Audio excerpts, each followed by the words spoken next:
David Perkins.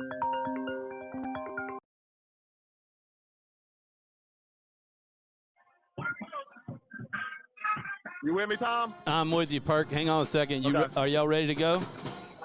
Whenever you're ready. All right, hang on. I'm going to start with the music.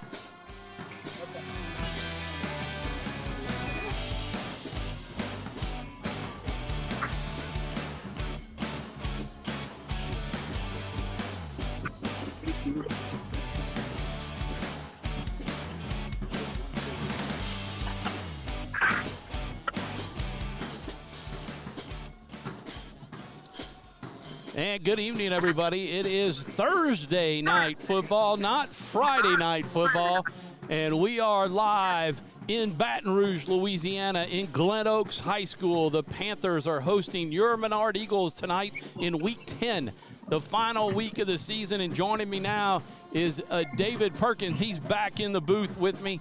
David, Week 10, can you believe it already? Week 10 here, Tom, from Baton Rouge. Great night for high school football, Thursday night football, and this is a big game for our Eagles. So, and in just a second, I'm going to interview Coach Scully. I got Coach Scully right here on the track for me. I'm going to interview him real quick, Tom, because he's got to get back with the football team. So, Coach, Week 10, still a big game for the Eagles, 82% chance they get into the playoffs if we win. What's the game plan?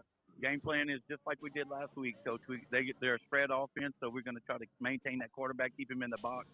Try to shut down their one back, number 3. That's really good. He's a good running back. Defensive-wise, they run a 4-2-5, so we're going to pretty much line up just like we did last week and punch them right in the mouth. Hopefully come out with the win and get in the playoffs. This is the 40th game for these seniors, so we don't want it to be their last game. All right, Coach, you play a lot of young guys. It's Week 10. A lot of people say, you get to Week 10, the young guys, they've already gone through a season. So I know we've got a lot of young guys playing. What's their role tonight? Well, it's the same as last week. We've got young secondary moved Gavin Hilton in, so he'll be rotating in along with Cody Lyons, Carson Harrison, and Jalen Lewis in the secondary. And then in the backfield, you're going to see Markintel. Again, Ruben Seastrunk will be back tonight with us, so that's going to be a big boost for us. So you'll see a lot more number 24 tonight. Tom, you got anything? No, just tell him good luck, and we'll see you after the game, and don't leave me. Okay, all right, Coach. Tell him don't leave me, David. I'm right here, baby. No, I'm telling Scully don't leave me. He's got to get with the team. I know. I'm just joking. He won't leave me. We're about 10 minutes. What time is it? About 15 minutes. Yeah, 15 minutes before. Yeah. Hey, David, we always said that we wanted to kind of grow this broadcast and do some different things technology-wise.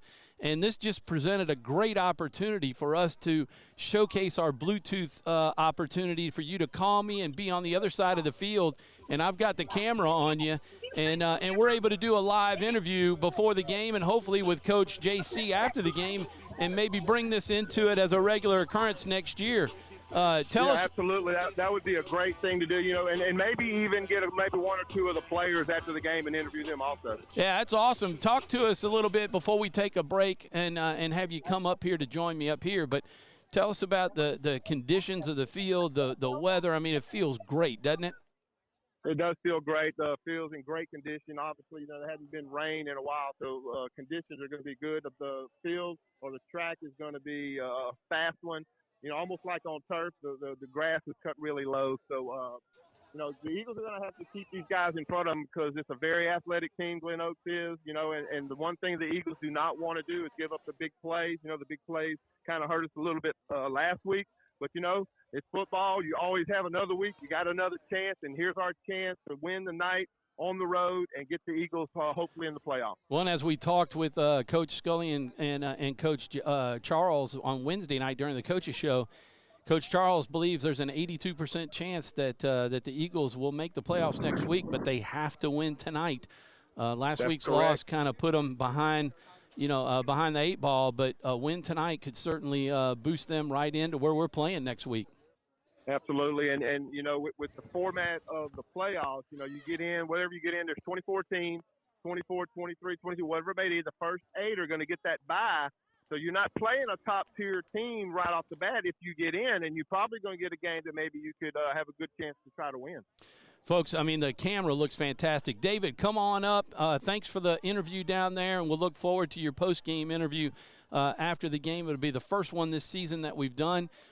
Speaking of, we also have a special guest, Principal Chris Gatlin, coming up to do an interview at halftime, as we will talk about some things that are happening next week. It's Catholic Schools Week next week, and we'll talk about what Menard's doing for Catholic Schools Week. I know it's an opportunity to be able to kind of recruit, the elementary schools and junior highs to be able to get them here, huh, David?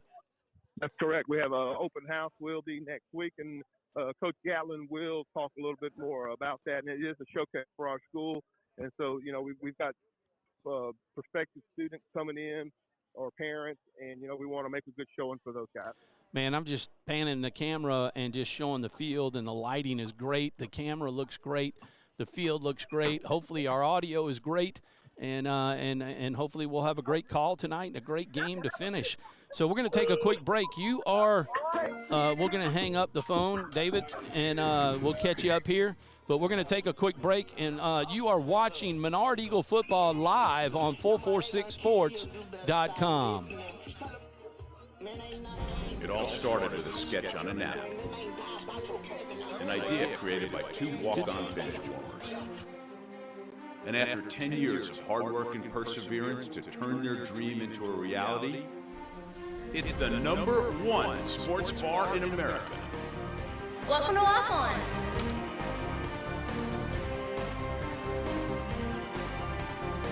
Walk-ons, because everyone needs a little playing time. For a lifetime of the best possible vision, look to Wallace Eye Associates, where our tradition of eye care excellence in Cenla spans nearly 40 years.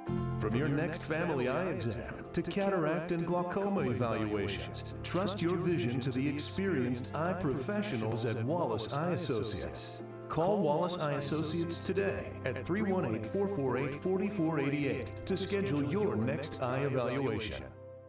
The 2022 Time Dealer of the Year, Bob Giles, is now the new Hyundai dealer in Cenla.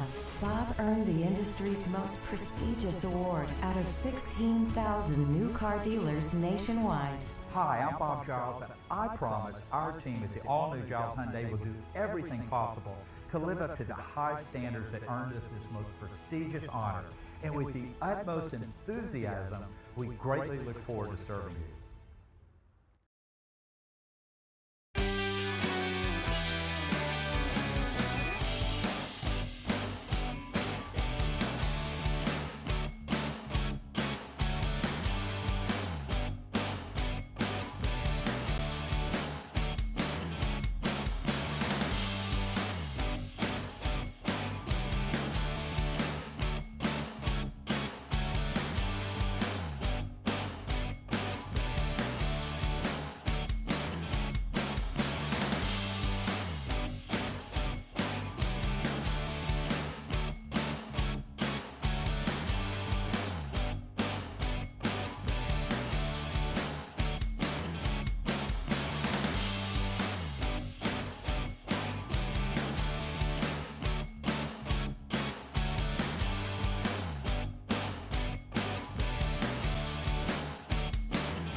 And welcome back, everybody, as we are live at Glen Oaks. And David, I'm glad we don't have the Nat Sound mic on. I don't know if folks can hear this music, but boy, it's overpowering my ears, and we're wearing headsets. They've got to be able to hear this, but what an atmosphere here tonight. We're not in the press box, but we are right by the press box. But this is a great, I don't want to say seats or whatever, but this is a great view for us. Yeah. Good luck. Hey, Coach Matthews, good luck, Devin. coaches. Good luck, coaches. Good luck, guys. But what a great view for a game tonight. The coaches will be right up here with us. Yeah, you know, so they're going to be, calling stuff down to the coaches. But like I said, Thursday night football, you win tonight, you get an extra day to get ready for the playoffs. Hopefully we get in. And great atmosphere. I think we're going to have to almost eat the mic to make sure that we're there, and our voices are coming through. But you can see the Tigers. Look at that. My mind is on Saturday already, isn't it? But go to the main field. I sat there and I moved the camera to put it on there to watch the team run through, and I missed it. So we're gonna watch the captains come up. It's about 5 minutes till 6 minutes till 7 and kickoff. Our captains tonight: number 25, David Roberts; number 24, Ruben Seastrunk. David, I gotta say, and number 70, Brock Bordlawn, the center. Seastrunk, the tailback, and David Roberts is the linebacker as well as the running back. No, tight end that we saw last week. Yeah, the captains for Glen Oaks, number 50, that's Ethan Gaines. Number 6, Travis Kinney. If you remember, that's a number that Coach talked about. Number 60, a big guy, Terrell Haley. And number 14, another big guy, Myron Blaze. And they said that his name matches what they saw on film, that he's got blazing speed. Well, the Eagles got to not give up the big, and we say this every week, the big play. But when you're playing a team like this, an athletic team like this, you absolutely better get everybody to the football. And everybody's got to have a gap against these guys, and everybody has to pursue. So you don't want to get caught being a fan on the football field tonight. Big game, seniors, could be your last game. Maybe not, but still got a whole lot to play for. That's right. And I turned the sound up so we could hear us. And Menard won the toss, and they elected to receive. Well, that's been the pattern all year. Coach Charles has won the tosses, and he takes the ball. Most people like to defer. He likes to take the ball, get on offense first, because the Eagles play way better when we're ahead. One of the things that we have to watch for is the onside kick. Coach was telling us on Wednesday night that they do a lot of that, not necessarily being able to kick it deep. And, of course, if you look at the film, I asked him, I said, well, wouldn't you onside kick if you go back and look at the Avoyles film? We did cover the kick last week that Oakdale did, and we did a nice job on the opening kickoff. We covered that up. So hopefully they've got the nerves out and are ready and know how to attack it and take the football. Absolutely. If you're on a team and you don't have that good of a kicker, why not onside kick? You got a chance to get the ball. They're not going to run it back, obviously. So we're going to take a break now for the prayer and the national anthem. We'll be back right after these messages. This is Menard Eagle Football on 446sports.com. Our mobile banking app is changing the way we bank. Things are getting easier, transactions are getting safer, and you have access 24/7.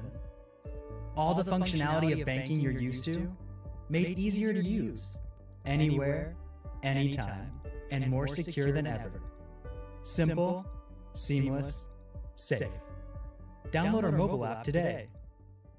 Is your vision just not as crisp and clear as it used to be? Are you having difficulty driving, especially at night? Are you over 40 and now needing reading glasses? If so, the trusted eye care team at Wallace Eye Associates is here to help with your family's eye care needs, just like we have been for nearly 40 years.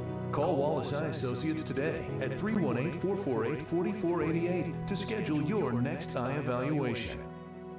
BK Distributors is proud to support high school athletics on 446 Sports. BK is the one-stop shop for trophies, banners, awards, letter jackets, and just about anything award-related. And now, welcome BK Apparel and BK Promotions to the family. For all your spirit apparel needs and anything you need to brand your business. When you think of anything you need with your name on it, think BK. Check them out on Facebook or at bkdistrib.com. BK Distributors, apparel and promotions in Pineville.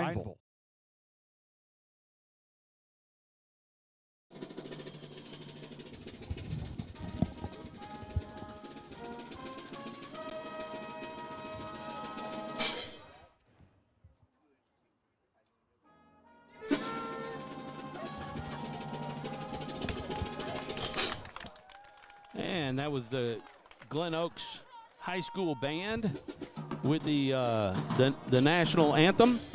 And they did a nice job there. We got our commercial break in. We may try to get one more in if we can, but boy, I tell you what, they're like a couple of minutes early right now, David. Well, maybe Baton Rouge is on a little earlier time than we are. Well, I got to look at 6:58. Yeah, sometimes my watch, which is solar driven, you know. Well, by the time they actually kick it, it'll probably be 7. That's true too. So let's see, we did the Valix and trying to keep track of the commercials that we run so far. So we'll keep an eye on the kickoff right here. We're going to have between two of us, we got to make sure we turn that camera. I got you, Tom. So we got. I wanted to ask you with that interview. Coach Scully mentioned something that I was unaware of, and that was that Seastrunk is back tonight. Yeah, Seastrunk is playing. That is huge. Tonight, and senior. One of the last games. You got to be in a lineup, and so we need him. We are set up as David's got it. We're waiting on the whistle, and there it is for the kickoff. And the Eagles will start their first possession, hopefully they're going to be able to haul it in. That's going to Maddox Shelton, and he's got the football at about the 17. He's got a little bit of a hole and takes it all the way to the 31-yard line where the Eagles will start on their own 31. And, David, you kind of laid a prediction for Maddox Shelton that he was going to run it back. Well, I've been on him all week, and he's come close a couple times. So I just said, tonight's tonight. Tonight's tonight. You're going to run one back. But hopefully, Tom, that was the only time they kick him. Yeah, that would be nice. That would be nice that there's no scores on their end. So 31-yard line, what a great shot that I'm looking at. Man, I'm just really pleased with that picture. The lighting really helps, doesn't it? Absolutely. And, being outside right here on this night is just incredible. We felt the same way last week in Oakdale. We moved the camera outside of the press box to get the full length of the field. So you can see the Eagles are setting up, and if you watched last week's game at all, whether it was live or archived, you can watch it archived on 446sports.com and on YouTube. You can go to YouTube channel, and especially we encourage you to subscribe to the YouTube channel, and you'll get notifications that we're on live. So the Eagles are in that T set. They give it to Seastrunk, and he's got a hole, and he picks up big yards, 8-9 yards, but they say the ball's on the ground. I heard no whistle. Glen Oaks says that they have the football, and let's see. It looked like his knee was down, but no whistle blew. Glen Oaks has the football, and still no call on the field. Looks like it's Eagles ball. Eagle football. That's good. I thought his knee was down. Yeah, I think it was.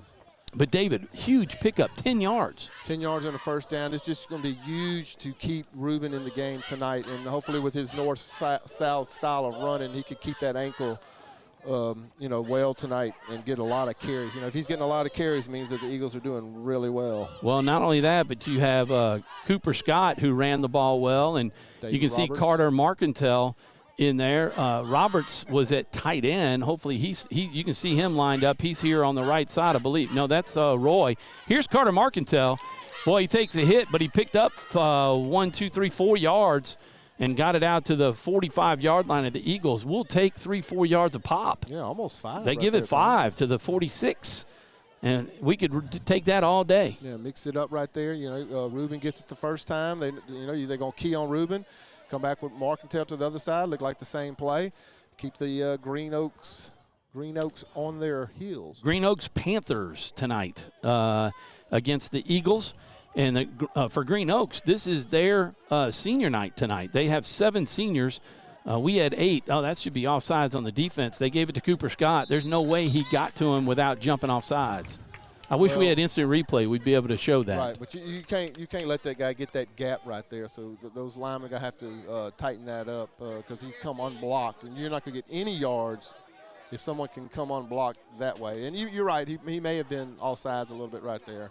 So Eagles going to have a big third and about 6, maybe 7. Yep, third and 6.5 or so. Like you were saying, they got to get to the 49.5 or 48.5 yard line, really, because you're going backwards then.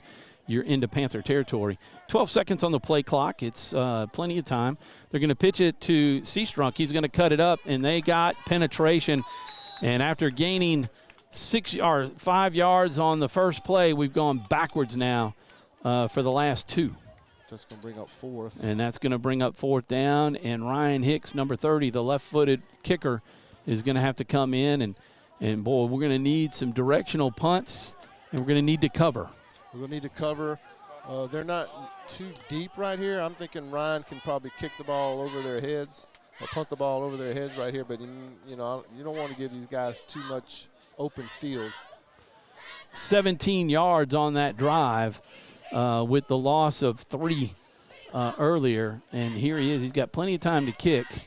It's an end over end. Let's see if it's going to take a nice eagle bounce, and he's going to pick it up, and he's going to, boy, you got plenty of people down there, and they wrap him up at around the 6-yard line, and, boy, that was a mistake on their part, but great for us. Well, the Eagles, great coverage right there on the punt. Ryan did an excellent job just letting the guys get down the field. And, you know, I said earlier, you know, they're going to have to pursue these guys because they got great speed, and that's a great example right there, and the Eagles are all over that. So, you know, they're getting the ball inside the 10. What would you say about the 6? So the Eagles, if the Eagles can come – yeah. If the Eagles can come Just trust us. That's what happened. Yeah. If the Eagles can come up with a stop right here, they should get good field position. So you've got the football sitting at the 6-yard line. I'll zoom that in just a hair. You know, don't want to lose too much of the field. We can kind of pick it up a little bit. Yeah, so, you know, on that punt with that direction, it gives you two things. It gave the Eagles time to cover, and it gave them an extra defender with the sideline on the far side of the field. So, you know, as long as we kept them from getting to the middle of the field, we always had that sideline to be able to, as a tackler basically, because you go out of bounds and you're out of bounds. We use that sideline as another defender. Yep. So here we are in the pistol formation. I don't know the number there at quarterback. We didn't have the starters for them, but that's going to be the handoff up the middle. Cooper Scott was there, and oh my gosh, he breaks free, and we are just missing tackle after tackle. And Jaden Lewis, the last one there, and you take him down any way you can as he allowed him to kind of roll over him. But from the 6-yard line out to the 40, 41 or 42. Yeah. No, actually, take that back. The sideline's now 37-yard line, it looks like, but that's a big run. That's number 0, Devontae Russell. I saw him on the sideline when I was over there interviewing Coach, and, man, that's a good-looking kid right there. So that's the guy we got to stop. He's coming off right now a little gimpy. I'll tell you, you know, that he ran over, I think it was David Roberts' side, but he must have gotten a second-line lineman into the second layer to take him out of that play because Cooper Scott came in on the right side. Here's Maddox Shelton kind of tucking in. He went for the pitch, and, boy, he didn't have anywhere to go. Now he's going to throw it out of bounds. Smart play by number 10, Terrell Adams. We had a chance to sack him. Looked like they had a little misdirection right there or a mess up on the play. Looked like it was supposed to be a run, but he ended up. Looked like he was looking to pitch it to going to the right side, but the running back went left. Came to the near side of the field. And Cooper Scott was back there, and we didn't get our hands on him, and then he was able to break away. But there were enough defenders to where if he was going to run, he was going to have to cut it up, and we were going to get him sacked behind the line of scrimmage, and he threw it away. Still going to bring up a 2nd and 10, so. You want to pull it back? I'm going to pull it back a little bit. Yep, pull it back toward you. There you go. That's good. So we are live in Glen Oaks in basically North Baton Rouge. Little confusion there by Glen Oaks, and they'll take their first time out. We've got 8:17 on the first quarter game clock, and we'll take a quick break. Appliance Parts Company in Alexandria has all your major appliance parts needs. We sell parts to all major appliances as well as new appliances, including window units, chests, and upright freezers. Appliance Parts originally opened its doors on Lee Street in 1972, and we're now open at a new location on Memorial Drive to serve you better. Stop by, say hey to our crew.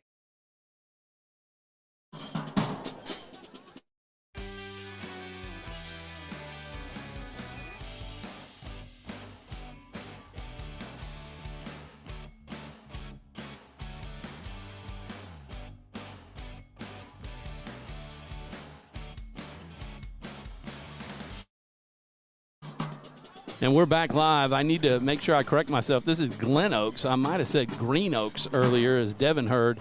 And you can see that we're outside out on the press box, just to the right of the press box. We've got our own little private stand up here, almost like a skybox, for the football game, and the weather is just beautiful. Got a 3/4 moon out, and just a great shot. Great night for football. It is 2nd down and 10. We got a man in motion going to the far side, and they were looking to pitch, and we had him, but boy, we let him get to the outside. He's coming near side field. Block on Shelton Maddox Shelton. I'm going to get that right one of these times. And out of bounds, a big first down, but I'm not sure who that was. That Roberts that got Duke have a hold. That's going to be a nice opportunity for the Eagles to come back. But was that Roberts that had him and let him get to the outside? I'm not sure. I was looking at the computer trying to do the camera, but the Eagles cannot miss tackles on this team. If they don't, they're going to get big chunks of yardage like they did on the first play and like they did on that play. But the holding penalty is going to set them back a little bit. That's going to help the Eagles out. It's going to set them back from a spot foul, too, and take them 10 yards.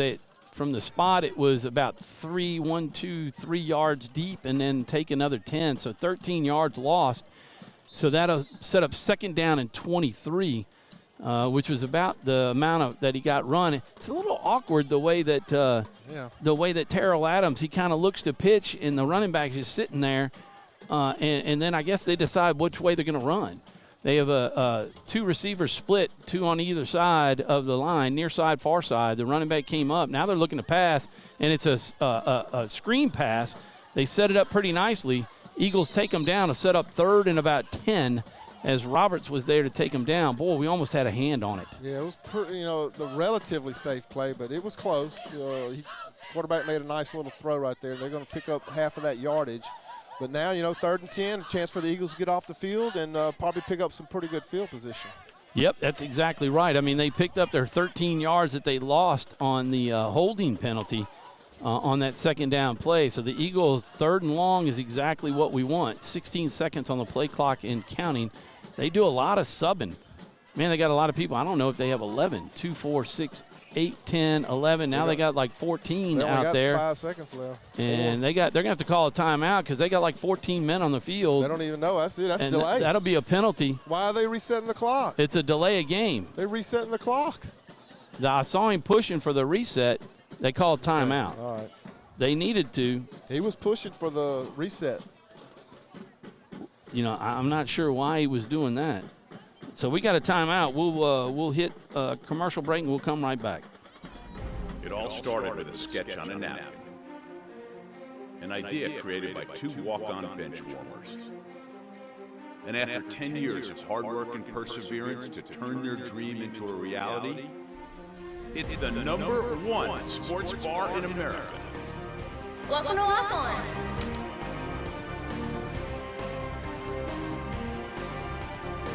Walk-ons, because everyone needs a little playing time. Bring it back live to Green Oaks in kind of almost north central Baton Rouge a little bit. You just take 190 and come straight in and get on Airline. That's it. Yeah, and it's right off Airline. Right off of Airline. So in that northern part of Baton Rouge, this is a beautiful field that they have. A nice track. It's wide. It's a nice neighborhood. It is, and it's a beautiful night, as you can see. And it's perfect playing conditions on the field. Now he's going to go up under center, and he's got a running back behind him. And we're going to pitch it and try to get to the outside. And, man, David Roberts misses him, but a nice takedown by 14. We got flags everywhere. And I hope that doesn't go against us. That's Carter Marcantel. They were kind of, I don't know if they were pushing and shoving or what. I didn't really see but or what. Not sure what that flag is, but certainly going to hurt us because we stopped them for just about a 4-yard gain. But we've got to find somebody out there on the edge because Roberts and Cooper Scott just don't have the speed to get out there from inside linebacker position. Well, it looks like it could. He's talking to us. He probably wanting to know if they're going to take it or not. Yeah, I'm declining, yes. Was it a personal? It was, he said illegal push in the back. Okay. Illegal block in the back. So his knee went down on that initial contact at the 39-yard line, and that's going to leave them with a 4th down and 8. And we've got number 51 coming out to Richard Thomas is coming out to punt. Want to welcome any of the Panther fans that might be joining us tonight on 446sports.com. Thank you for tuning in tonight. I want to thank the coaches and Mrs. Elbert for passing along the website to everybody. They do live stream here, but it costs $10. Oh. And he said, I'm going to tell them about y'all's because it's free. Blocked! And it's going to be picked up by Carter Marketell, who blocked it, and he's going to score. That's going to be a touchdown. Eagles. No flags. No flags on the play. Carter Marketell went right up the middle, and he blocked it, and he scooped it up himself and carried it the last 22 yards for the touchdown, and the Eagles start fast. It wasn't on offense, but the defense scores. Defense scores on a block punt. So you know the coaches saw that all week long on film, how slow that punter got that punt out right there, because the Eagles sent everybody, and they got to him really easy. I think David Roberts may have been the guy to block it, but Carter Marketell picks it up, and he's going to score, I believe, his first touchdown. Yeah, there were 3 of Eagles in there coming in, and I don't know, were you on it? I was on it. All right, sweet, because I wasn't paying attention to the camera. So Ryan Hicks on for the extra point. Let's make sure we get every kick tonight, especially any field goals that we have. Here's the snap, and the hold is good. The kick looks like it split it, and there it is. Yes, it did. So the Eagles have a quick 7-0 lead, and we are 6:25 to play in the first quarter, and the Eagles take the lead in the first quarter. And it's big for the Eagles to get up first, because we play way better when we were ahead than when we were behind. But a big turnover right there for the Eagles. You know, that's the kind of things it's going to take to win these games. You know, the offense will get going here in a little while, but now, you know, the defense is coming right back on the field. You know, you got to get out there and get another stop.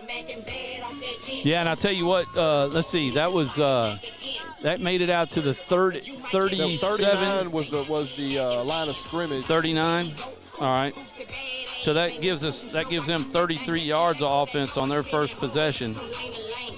Well, most of that was on that first run from the 6-yard line. Yeah, it got them basically up to where they were at the 37. Well, I'm glad it happened now. Yeah, exactly.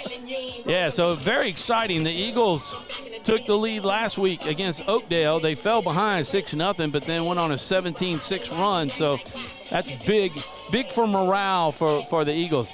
Absolutely. I have to say, this is maybe the second time or so that we've been here with the Menard coaches. It is the quietest group of coaches, you know, that we've ever called a game with. Absolutely. But, you know, they both got headphones on. Yeah. So they're able to communicate with each other through their headphones. Just and like down there, right? And down there.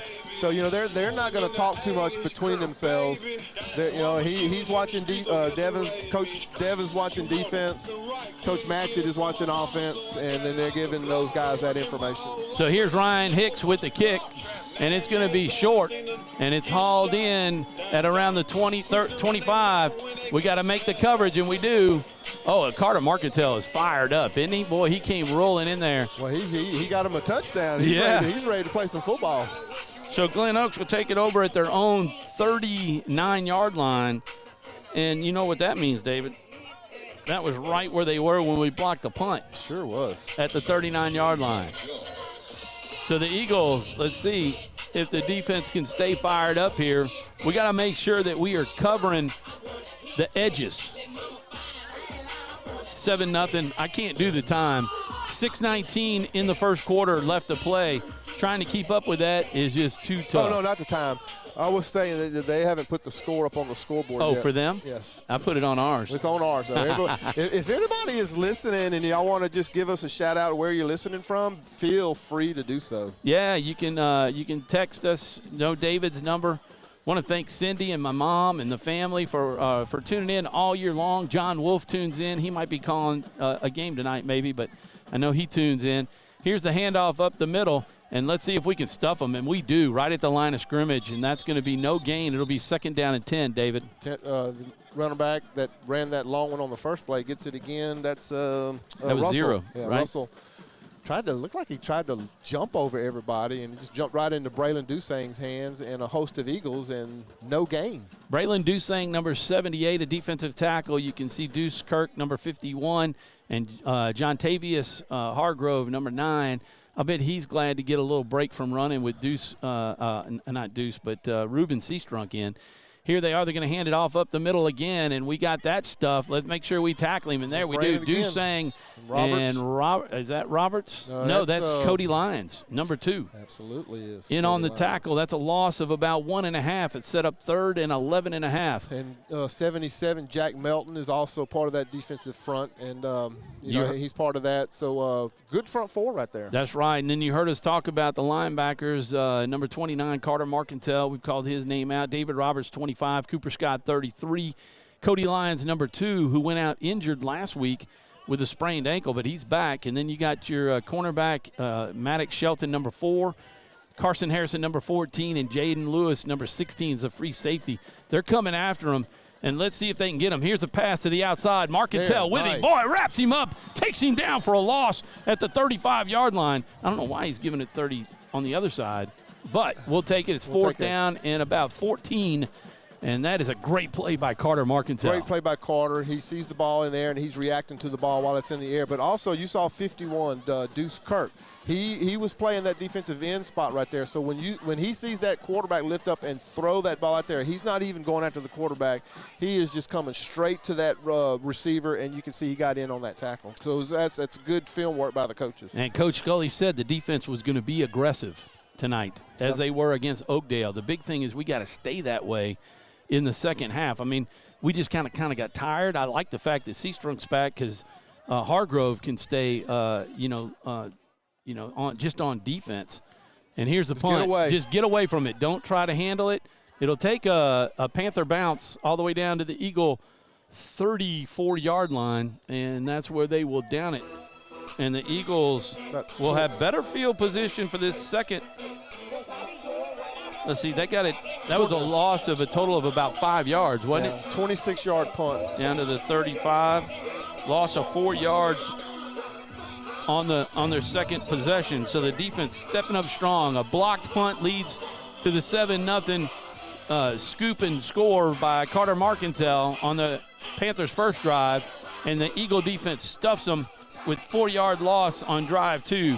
Let's see if the Eagle offense can get it going and move this ball down the field and really shock everybody. 2 receivers to the far side. We got 2 running backs now. Offsides. There's he's been jumping off sides all night, man. They're jumping that gap.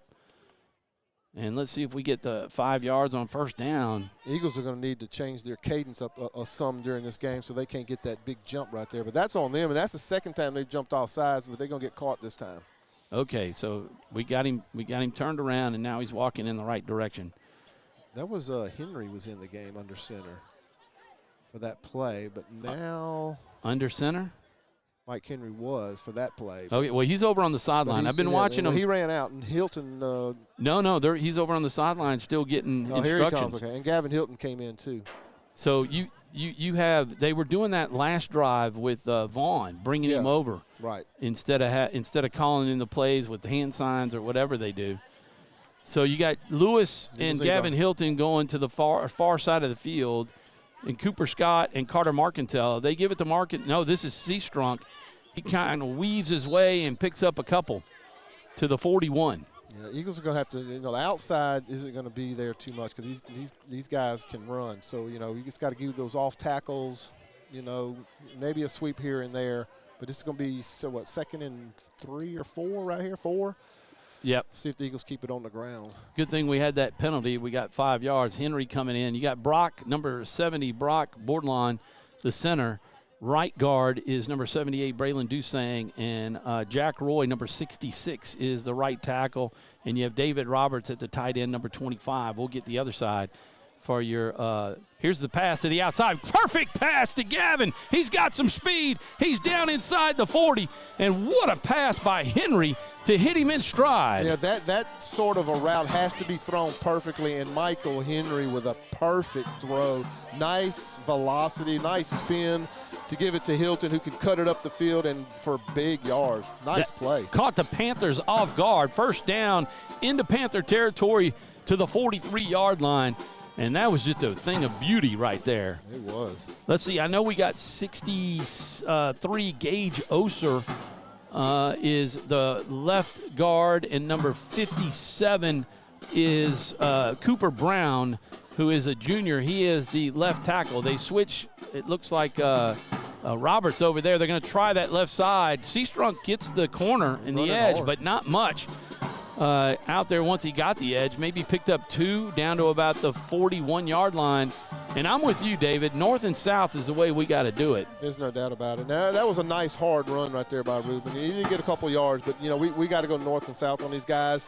If we want to go outside, do what Henry just did right there. We can throw some balls outside. Look like they're playing a little bit of man-to-man, I think. Well, I'll check it out on this play right here. So, the plays are there. Yeah, look, is that Jake Vaughn coming? No, it looks like Henry. Yeah, Henry's still in. Henry's still in, but they're going to go back to that T formation, the wing T. Our T formation, because Carter Marcantel's back in. You got Cooper Scott, 33, so they may try up the middle to Cooper Scott. They do. He breaks it, first down, picks up 8 on the run, and that should be the first down, and they're going to move the chains as they're down to the 32-yard line. And, they're setting this up, Tom, for later in this game. You watched right there, everybody was in the box. The safety ended up in the box right there. The Eagles are going to go play action here tonight sometime on one of these plays and probably sneak out one of those tight ends and try to get them deep for a touchdown. Well, what I really like about that, David, is in the first drive we came out with that T set, and then we came in and we switched it up a little bit and we tried to take it to the outside. We got 1:28 to play. I like the running clock with this running game.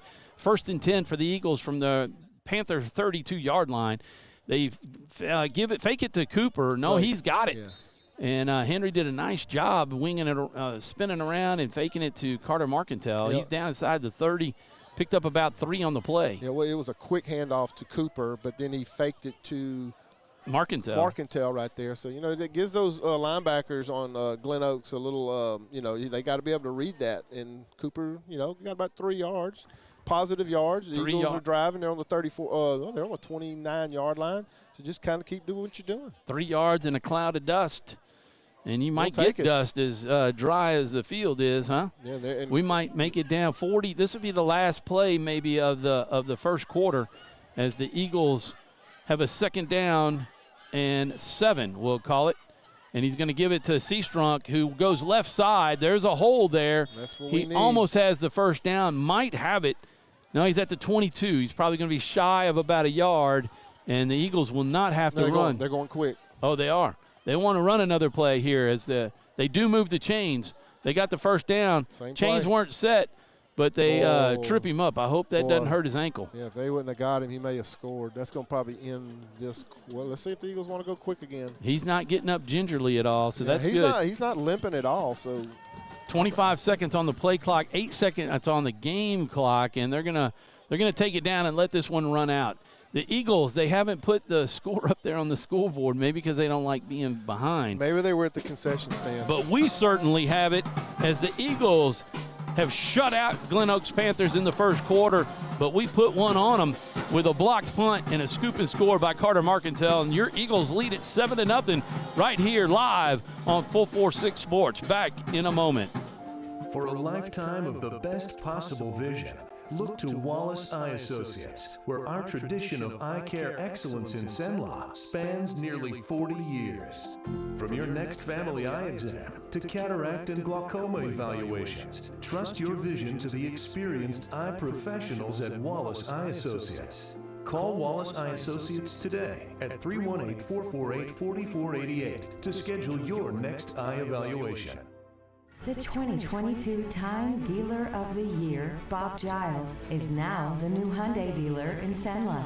Bob earned the industry's most prestigious award out of 16,000 new car dealers nationwide. Hi, I'm Bob Giles, and I promise our team at the all-new Giles Hyundai will do everything possible to live up to the high standards that earned us this most prestigious honor. And with the utmost enthusiasm, we greatly look forward to serving you. And we're back live in Baton Rouge, Louisiana at Glen Oaks High School. And we are about to start the second quarter. The Eagles lead it 7-0. That score is right, folks, if you're just joining us. The Eagles took a 7-0 lead in the first quarter with a blocked punt on the Panthers' first drive. Carter Marcantel scooped it up and scored. Cooper Scott has the football, and he's just dragging people. And the Eagle, look at Tari's Kite, number 41, hanging with his blocking all the way downfield from his tight end spot. Henry going back over to get JC's play call for this second down play, or actually third down play, as we did rush it on that first down to get another play in before the end of the first quarter. Yes. But we got a third and short, and we are definitely in two-play territory, I would think. No need to go for a field goal here right now. Watch for 24. Ruben Seastrunk is the runner on the left, Cooper Scott in the center, and Cooper Scott going to pick up the first down. He's down at the 11-yard line. Oh, and guess what? We're in the 11-yard line. That means we're in the red zone. The Red River Bank red zone, and on the Panthers side of the football, and the Eagles, Cooper Scott with a little bit of a limp, but I don't think he's going to be coming out. We want to thank Red River Bank and all of our sponsors for allowing us to be able to bring this live action to you each and every week, and the Coaches Show on Wednesday night. And we hope everybody will stay with us and maybe join us for an annual sponsorship to be able to be a part of our basketball broadcast and softball broadcast and maybe even robotics in February. We'll talk about that. Here's Carter Marcantel. Hang on to the football. Spinning. Touchdown! Carter Marcantel from the 11-yard line. He is going to be cocky as all get out. 2 touchdowns. 2 touchdowns. That one was a spinner and down the middle and just broke tackles and went in. He got lost in there. He did. Nice. He had a nice hole in there, and he actually kind of got away from the hole, but made a nice spin, and he just got out of the tackler's hands, and he scores pretty easily. Wow, what a drive for the Eagles. He needed that. As Ryan Hicks is on for the extra point. They lead it 13-0 right now. TD by Marcantel. And they're going to switch the football out. That happened at the 10:43 mark. That's how much time we have left in the second quarter. So, very efficient drive there, just all running. Hicks with the kick. It looks great. Like that. You kind of jump over the center. You can't do that. And it is good. So that your Eagles lead it 14-0. So they've scored on defense and now scored on offense. And they will kick off, and the defense will be back out there. We'll be back. We're going to take another break, and we're going to be back right after these messages. Our mobile banking app is changing the way we bank. Things are getting easier. Transactions are getting safer. And you have access 24/7. All the functionality of banking you're used to, made easier to use. Anywhere, anytime, and more secure than ever. Simple, seamless, safe. Download our mobile app today.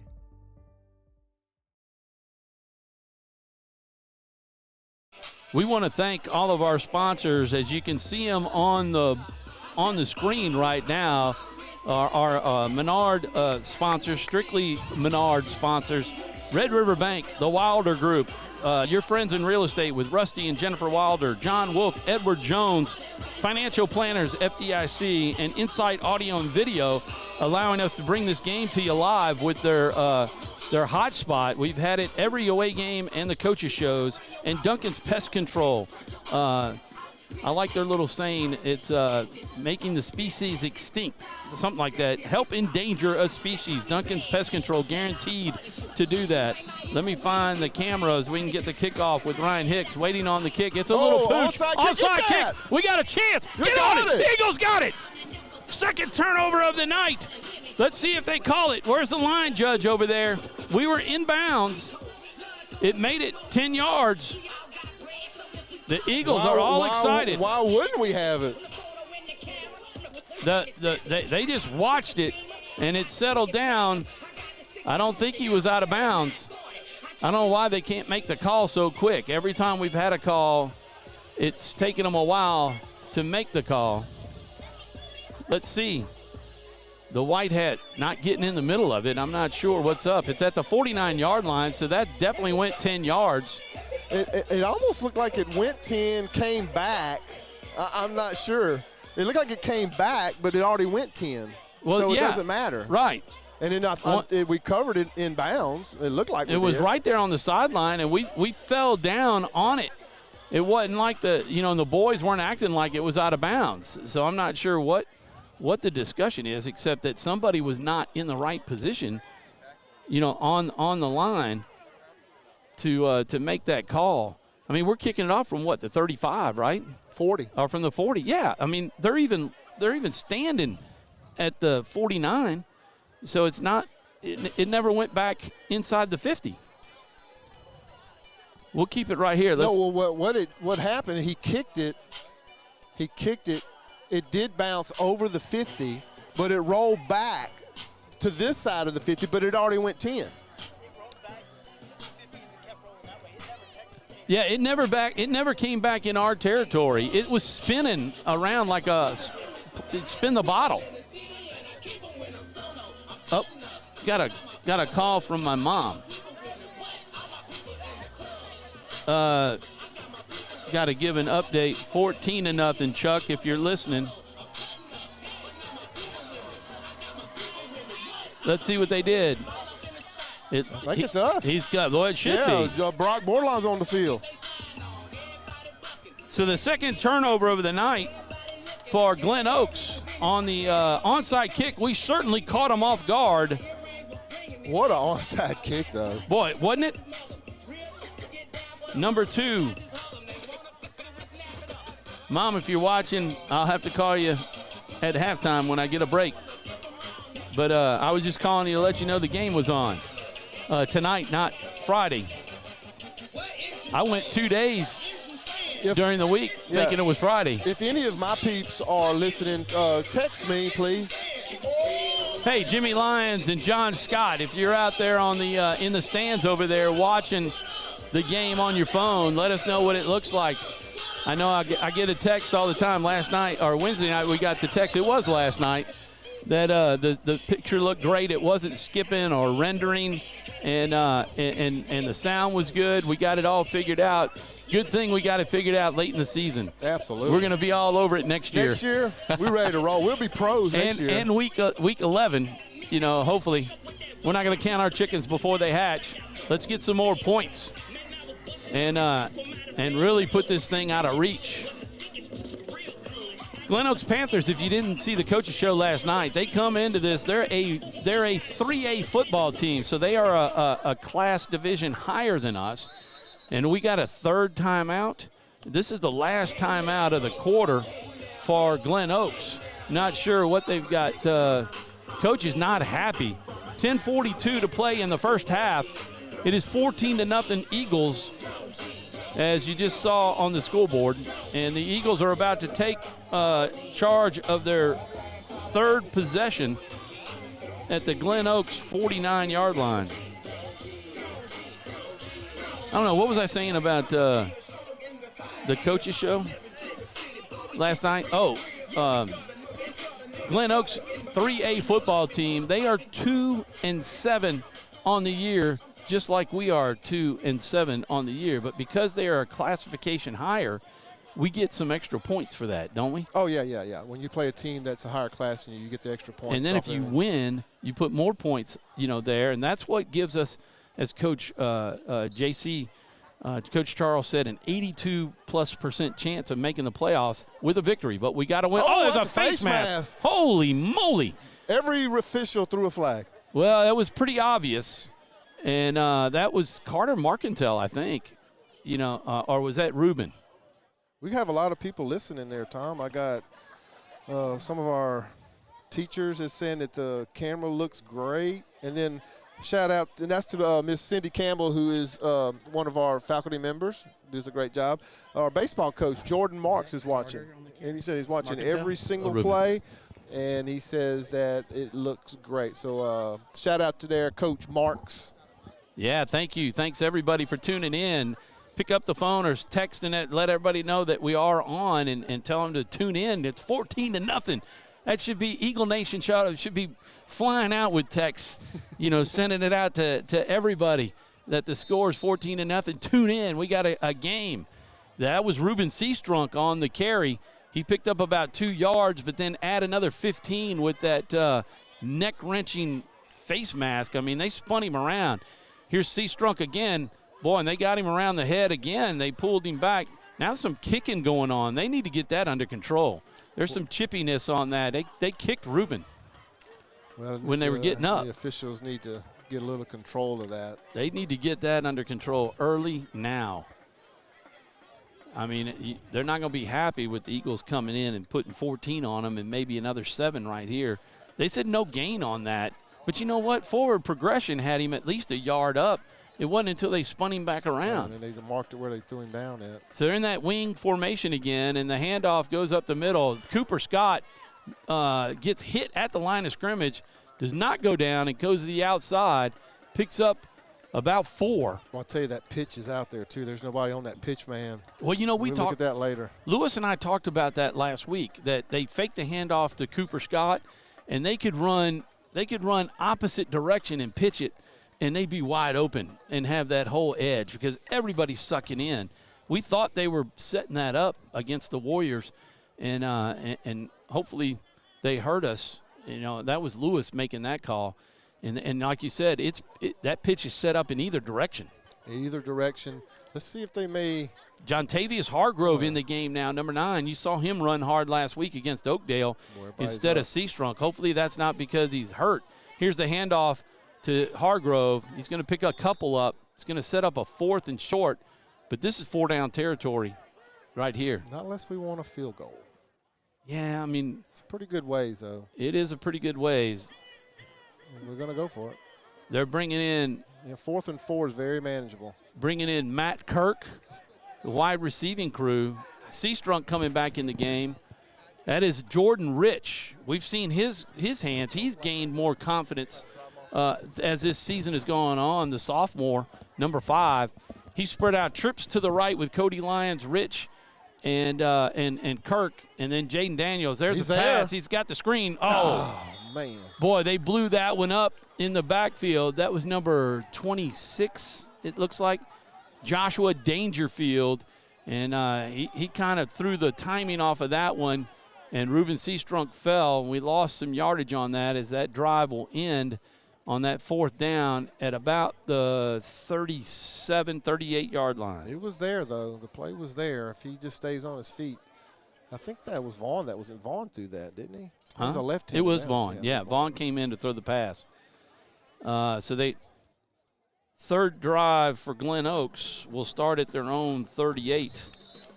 You know, we only ended up with 9 yards on that with that loss of yardage. Right. Well, we had that. I take that back. Too. It's a 33. We had that long penalty. Right. 33. So that's 16 yards of offense. Just keep doing what you're doing on defense. Just don't give up the big play. They're going to throw one down the field here pretty soon. Yeah, they were trying to do it when we got some pressure on them. Number 10 is Terrell Adams. He's your quarterback. You can see the tall fella, number 0 behind him. He's going to step up, and that's your running back. He's going to get to the outside. Man, we got to get out there. Carter Marcantel doing a nice job. Oh, you can see he's a little gimpy, man. He's hurt, too. Yep. That one really hurt when Carter, was breaking out of that tackle and made him take a sidestep. Well, he was hurt before that. Remember I told you earlier that he was gimpy, but you could see just then he took a little step right there, and I just hope he's not hurt really bad. I do too. You would never want that for any player, but boy, that little step that when Carter was breaking out and trying to tackle him and he tried to just miss him, that left-right motion, man, when you get that ankle, it just doesn't, boy, it hurts. It does. Like rolling it. So we're going to take a quick break. We'll go to our commercials and again, thank all of our commercial sponsors in Walk-Ons, Wallace, Eye Care, Giles, Valix, Federal Credit Union, Appliance Parts, and BK Distributors.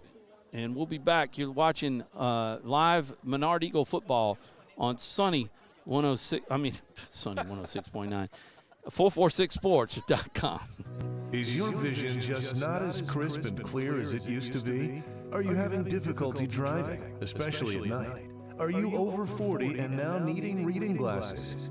If so, the trusted eye care team at Wallace Eye Associates is here to help with your family's eye care needs, just like we have been for nearly 40 years. Call Wallace Eye Associates today at 318-448-4488 to schedule your next eye evaluation.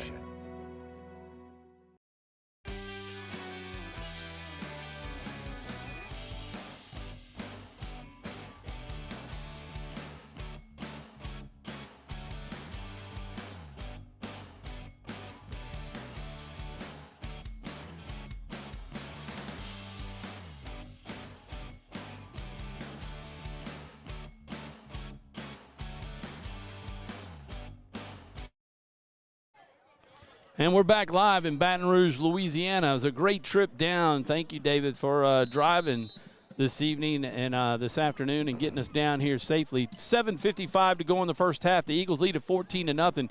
This is a second down and short. They're going to try to throw it, and it's overthrown and out into the flat. We're trying to get a short receiver there, and he just overthrew him. He's going to set up 3rd and 1. 3rd and 1. Probably look from the run right here. Number 4, Narayan DeLone is in the game now. I just wonder with zero hurt, Devontae Russell, they got him over on the sidelines attending to him, just how much that's going to affect their running game. That'll hurt a lot. Like we said earlier, that's a good-looking kid right there. So his backup's going to come in. So they're going to probably depend on this quarterback to try to move the ball against the Eagles. So let's see. I'm almost positive they're going to run right here 3rd and 1. Number 2, Christopher Jackson. Number 3, Jacoby Price are the receivers on the far side. 6 is in motion.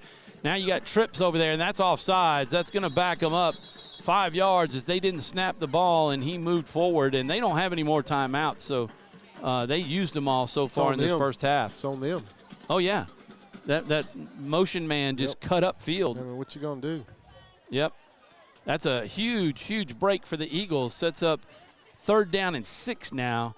And, let's see you kind of know what they're going to do. Yeah, they're probably going to do one of these little wide receiver screens right here. Latrell Baker, number 9, was the lone receiver to the near side when they moved number 6, Travis Kinney, in motion. Kinney was the one who got to a spot and cut it up, but they forgot to snap the football.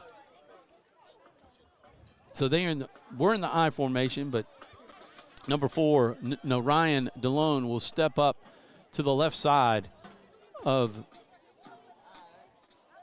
Adams. And I don't know what we're waiting for. Alignment. Number 60, Ben Good, is in the game on the defensive line for the Eagles. Hargrove, Braylon. I don't know what we're waiting on, Tom. I'm not sure either. Braylon Dusang, you're a blank. I don't know why. 7:51 to play in the half. 14-0 Eagles, 3rd and 6. And they're going to look to throw. They got a man over the middle. There's the screen, and it is dropped. Boy, Cooper Scott. Oh, no, that was David Roberts. He's probably glad that he dropped it, and he doesn't even know he should be. Eagles did come on a blitz right there. Now, I figured they were going to try to do a little short pass. But Roberts was like a cat, just kind of sneaking up, ready to pounce. And he was. And there was an Eagle going to take a Panther out. He read that well because that was the running back, and that's his guy. So they only pick up, they get it to the Glen Oaks 37, and they started at their 34. Let's see if they go after this guy. Nobody's back deep. 37. So they had a chance at a block, and they're just going to get away. Jay, we figured early on that we cannot handle punts, and so we just moved away from it, kind of what the Tigers had to do when we couldn't handle punts. We just don't want to turn it over. So. I think we caught a break on this one because we've been getting some bad breaks by not fielding them, and they get huge bounces right, and carry us deep. But we've got some great field position again at the 33-yard line, and that's going to be at the Eagles 33. So listen to this. Eagles starting field position, 31-yard line with the opening drive. We only took it 17 yards. Our second drive was at the 34, the Eagle 34. We went 66 yards for the touchdown. And then we started at the Glen Oaks 49 and drove it in for the touchdown. No, wait a minute. That was we only took it 16 yards to 33, and we lost it on that 4th down pass. So the that other TD came off the turnover with the blocked punt.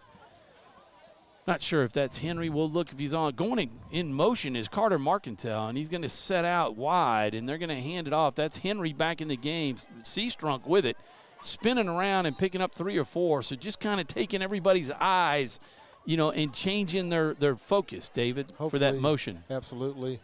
Carter went out there. He got to get out there a little quicker so he can get set. He really wasn't set. They didn't call it on him, but he's got to get out there quick. But nice little run right there by Ruben. If he keeps running like this, he's going to break one of these. I want Ruben to break a long one tonight. I want Ruben to break one. I'd like to see Roberts get another chance to catch a pass, in the end zone. That ball was a little high, but he got his hands on it, and I know he wanted it. Okay, so there you go. He's now set. We're going to try. Oh, there's offsides. Again. That's going to pick up 5. But I guess that's what motion does, David. It just kind of gets people a little unsettled on the line as to what to do. It's moving their eyes, like you said. There's some motion going on, and sometimes just that motion can cause someone to move. Now, these guys have been on the defensive front anyway. They've been moving all. I don't know if the cadence has them or if they're just trying to get off quick or what it is, but they've been all sides a few times. Oh, they're trying, yeah, and a couple of times they hadn't even been called, when they shot the gap and got in there. 6:42 to play. Man, the last 2 minutes have taken an hour, it seems like. 6:41 and counting, 14-0 Eagles lead. Again, Marcantel in motion. Maybe they'll pass it to him, maybe not. Cooper Scott with the ball, and he is dragged down at the 48-yard line. You saw that right into your camera, and that's going to be a pickup of about 5. Just a big dose of Cooper and Ruben. That's 2 tough guys to bring down right there. It looked like Cooper got a face mask full of dirt right there. Yeah, it took him down, and he talk about 5 yards in a cloud of dust and a face mask full of grass and dirt. And it looked like his mouthpiece fell out, and then he picked it back up, and now he's putting a dirty mouthpiece back in. He needs water because it gets all in your mouth and your eyes and your nose. So that's protein, man. It's tough. So Roberts over at the tight end spot on the right side, and they're in that tee, and they're going to fake it. They got a man, and that's Cooper Scott wide open in the flat. He's taking it downfield inside the 30, down to about the 27. Boy, they had that set up nicely, and Michael Henry with a beautiful pass. Another beautiful pass by Henry on to the flats to Cooper Scott. All year long, Cooper Scott has been open in those flats. Yep. But Michael gives him a perfect ball to catch and cut up the field and run the ball. Nice tight spiral, nice velocity. Great job right there by Michael Henry and Cooper Scott. 5:37 and counting on the play clock. 14-0 Eagles in this second quarter as we try to put another touchdown on the board before the half. And let's see if we can do it. We're inside the 30 now. Here is Ruben Seastrunk. Got a hole. Gets a little bit to the edge. He's going to pick up about 2 or 3. And he's going to be down to the 25-yard line. Tom, running this type of an offense, a lot of these teams, especially the teams here in Baton Rouge, they don't see offenses like this because they're going against everybody's running the spread, right? Everybody loves to run the spread, shotgun, all that, and that's what you see in Baton Rouge. And Glen Oaks is used to that, so they haven't seen this, so they have a tough time adjusting to this offense. Well, and the beauty too is that they've only seen it on film, on the huddle films that they get, but they don't know the speed. You can't really judge it. And, it's a smaller school, and I think they're getting a little shocked at how quick some of these teams are. But, boy, there's Henry, and he tries to fake the first handoff, but there was a lot of penetration, and we lost all of our yardage that we gained on first down. We got 3rd and 10. 3rd and 10 right here, but Eagles still in it. Looked like did someone go the wrong way right there? I'm not sure if that was supposed to be a counter or what, but something was a little awry on that play. Yeah, it was, three Panthers were in there and wrapped him up before he could even get the ball to whoever he was trying to get it to. He had 2 guys standing there waiting to get the ball. 4 minutes and counting. We're going to be under 4 minutes before they snap the ball. 14-0 Eagles. Henry under center, the T formation. There's the handoff to Carter. He's going to try and bounce out. They're ripping the ball, trying to rip it out, and there's going to be no gain. Nice job by Carter Marcantel to hang on to it. That's not easy when you got 3 Panthers trying to rip the ball. It's not easy, and he held on to the ball. He got a few yards right there. It's going to bring up 3rd. Oh, it's going to bring up 4th, and he didn't get 4th and 9. Yeah. Let's see if the Eagles maybe try a field goal right here. I think they're going to go for it. They probably will. That field goal. 44 you remember? Yards? Yeah, but it was blocked. Oakdale got to it and blocked it, and if he's going to try to kick it low, of course it could if he gets it in the end zone. It's a punt, and it's taken at the 20. So that's one way to look at it as well. Try and draw them off to call timeout. Yep. We got timeouts. They got 8 seconds on the play clock, 3:13 and counting. See if they can pick up an easy 5 here. And there's the timeout with 1 second on the clock. We're going to take a quick break ourselves. Let's see, where were we? BK Distributors. is the spot, and we'll be back right after these messages. BK Distributors is proud to support high school athletics on 446 Sports. BK is the one-stop shop for trophies, banners, awards, letter jackets, and just about anything award-related. And now, welcome BK Apparel and BK Promotions to the family. For all your spirit apparel needs and anything you need to brand your business. When you think of anything you need with your name on it, think BK. Check them out on Facebook or at bkdistrib.com. BK Distributors, apparel and promotions in Pineville. We're back live. As you can tell, nightfall is here. It is 6 minutes till 8. And we're waiting for the teams to come back out. You see the Eagles coming back out. 3:05 to go on the game clock in this first half. We will have an interview coming up if you're paying attention, and watching us. Principal Chris Gatlin will be up, and we'll have a little talk about Catholic Schools Week.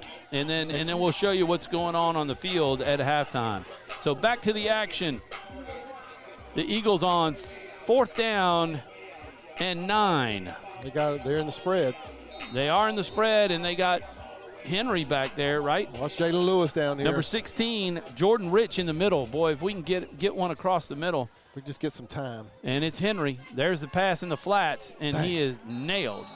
Great play. Jordan Rich with the catch. Really no gain, maybe one. And it goes down to the 25-yard line, and we will turn the ball over on downs. Looked like everybody was manned up right there. Eagles might have thought they were in zone, so we didn't really go past the sticks. So we would try to complete that pass, and he was just going to try to run it for the first down. But Glen Oaks makes a really good defensive play. 17, let's see, 25 and 17 is 42. 42 yards on that drive for the Eagles as we have 2:58 to go, 14-0. Eagles lead the Glen Oaks Panthers, who are hosting us tonight here in Baton Rouge, Louisiana. Beautiful night for football. We are outside and enjoying every minute of it. Here's a pass out to the outside, and Carson Harrison, nice takedown. Boy, one-on-one tackle, and you got to make sure you get it or he's flying. Absolutely. Good play by Carson. Man, they gave him 7 yards on that? Yeah, Eagles had nice pursuit on the play, and they're going to have to pursue it. They can't take nothing for granted right here. You do not want to give up any points right here before the half. Well, I'll tell you, Oakdale burned us. Yes. In the last game, one of the touchdowns, they got behind us, and they were able to deliver the pass. So we need to make sure we get to the quarterback or we cover and cover tight. See if we can get a turnover. Here's in the shotgun in I formation. And they're going to throw the ball out into the flats, and Maddox Shelton, there you go, wrap him up and hang on to him while the others come and help. First down's okay right here at this point of the game. They're not getting a lot of So yards. You know what they're trying to do? They're trying to set us up because we are playing about 5 or 6 yards off, and then we're backpedaling, and they're just taking 5 and turning around and throwing the ball. Well, they just want to try to make an athletic play and just get by the guy. I hope he misses a tackle. That's why the Eagles, and they've done well tonight. They got to make the tackles. I'm wondering if we don't, on defense, play a little tighter because the way this guy delivers the ball, number 10, that's Adams. I'm not – well, it doesn't look to me that he's going to throw one deep, Yes. with accuracy. So, man, they're going to spread it all the way out, and he's going to look over the middle, and it's up high. They do go deep, and he overthrows his man. 1:35 to play in the first half. It's 2nd down and 10. From the Panther 38-yard line. And Tom, that's why you don't want to play up right now. Plus, especially at the point of the game that we're in with only 1:35 left, you can give anything in front of them because they can't just drive the ball down the field like that. There's not enough time. They don't have any timeouts left. That's true. But on that play right there, you can't let nobody get behind you right now at this time of the game. Yeah. Just can't. So they're in the I formation again, 2 receiver sets to the far side, near side. We saw that a lot early in the season for us. And they're going to throw it out to the sideline, and the Eagles collapse and take him down as he got it to about the 41-yard line. And that was Maddox Shelton, Jontavius Hargrove, and Cooper Scott on the tackle. That's a pickup of about 3, and it's going to set up 3rd and 7 with the clock at 1:15 and counting. So now they're kind of, behind the hay ball a bit because they want to go hurry, but if they don't make this right here, they got to punt. Yep. And they're going to 19 seconds on the play clock, and we're going to be under a minute whenever they make the snap. And so that's offsides. Why is the line judge not calling it? He did. A little delayed reaction. Did he drop his flag? Oh, it must have been the far side dropped the flag. How come this guy doesn't call it? It happened right in front of him. He didn't even throw a flag. No, not at all. And it had to come from the far side over there. The 2 receivers are a yard from him. I mean, right in front. He must have no peripheral vision at all. Wow. That is amazing. Now here with 3rd and 13, you absolutely cannot get beat deep. Oh, no. In with fact, 53 seconds left. You shouldn't even get beat to the 48-yard line. Yes. I mean, to stop them from just getting the first down. Man, my back is tightening up. 53 seconds on the clock. The clock is stopped because of the offsides penalty by the Panthers. They now have third and we'll call it 13. They're going to look to throw down the sidelines as Maddox Shelton lets it get behind. Yeah. Boy, that's nice defense, but I was a little bit nervous on that one. I was too. As he was getting behind him. He was getting behind to me, that seems about the longest he can throw the football. Yeah. Yeah. You just can't let those guys get behind you. That's all really they got. So now you're sitting at 47 seconds left on the clock, and they got a 4th and 13. There's no way they can go for this. Number 10 is going back in. He is. I haven't seen a kicker yet as far as a punt. They've kicked off one time. Well, they've punted. They did punt. They've that's punted right. a couple times. They did. We blocked one. Maybe that's why I said we hadn't seen it yet. They did get it off, didn't they? Did I call that? You called it. I heard everywhere. Oh, they're going to quick kick. Quick kick. That's going to take it down and just bounce. Now it gets a secondary roll. They're not even down in it. There they go. So they made it to, 35-yard line. 35, and the Eagles will take over at their own 32. Coach Gatlin is making his way up. Oh, you see him? He's right here. Hey, there he is. All right, so that was a 10-yard drive. And we'll get some stats at halftime. 38 seconds to play in this half. The Eagles lead at 14-0. David, are you just kneeling down and going into the half? Yes. And not trying to throw a deep ball and burn them? I would hand it off for sure. Just try to break one. Now, if we get a lot of yards right here, I would try something. I mean, you got to be careful. I mean, you're up 14. They are getting the ball. We're not getting the ball. Glen Oaks is getting the ball, but they're going to run the ball right here.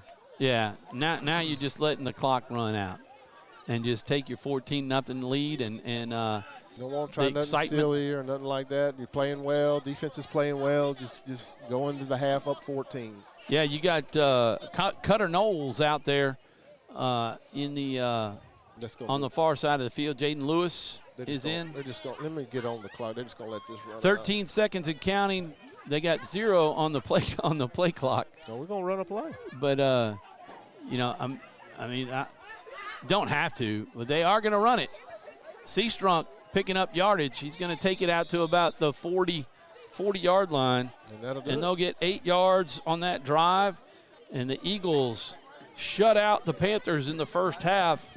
And they score 1 in the first on a punt block and a scoop and score by Carter Marcantel. And then a long touchdown drive of 66 yards.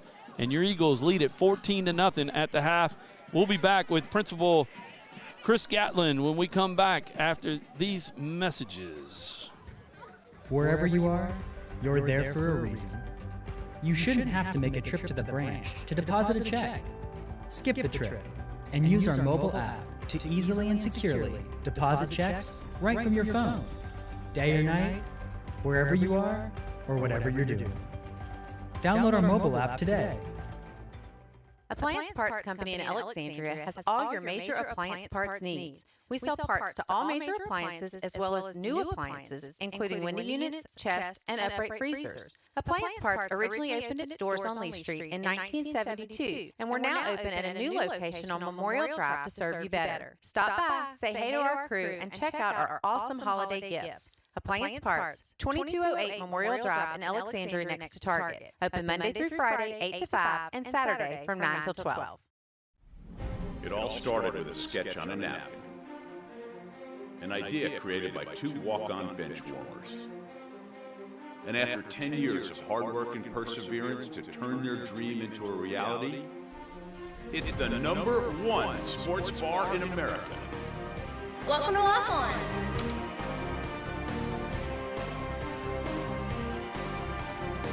Walk-ons, because everyone needs a little playing time. All right. Yep, and we are back live in Baton Rouge, Louisiana at Glen Oaks High School, and you're watching the Glen Oaks dance line out there. That's Menard, man. Oh, that's Menard? Yes, sir. Oh. That's Menard dance line. We're going to be quiet.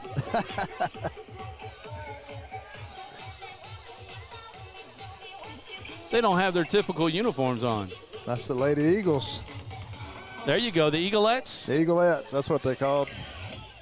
So we'll just let you watch it. All right. Sorry we're tuning in late then on that. That's all right. They're good. They don't count by one anyway. They count at 5, so we're okay. They start at 5. So I appreciate you letting us run this. Absolutely. Our halftime is brought to you by the Wilder Group. Jennifer and Rusty Wilder, your friends in real estate. Nice job, as always, by the Lady Eaglettes. And my apologies to all of the fans out there who are tuning in live on 446 Sports. You know, our away games, they hadn't really danced. No, sometimes they don't get a chance, but tonight they did.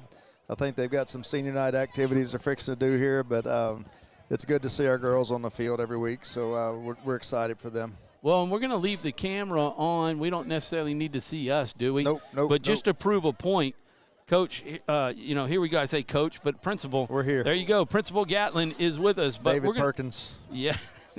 I haven't gotten that good to be able to change all the types of the names and everything, That's Chris. All right. We're good.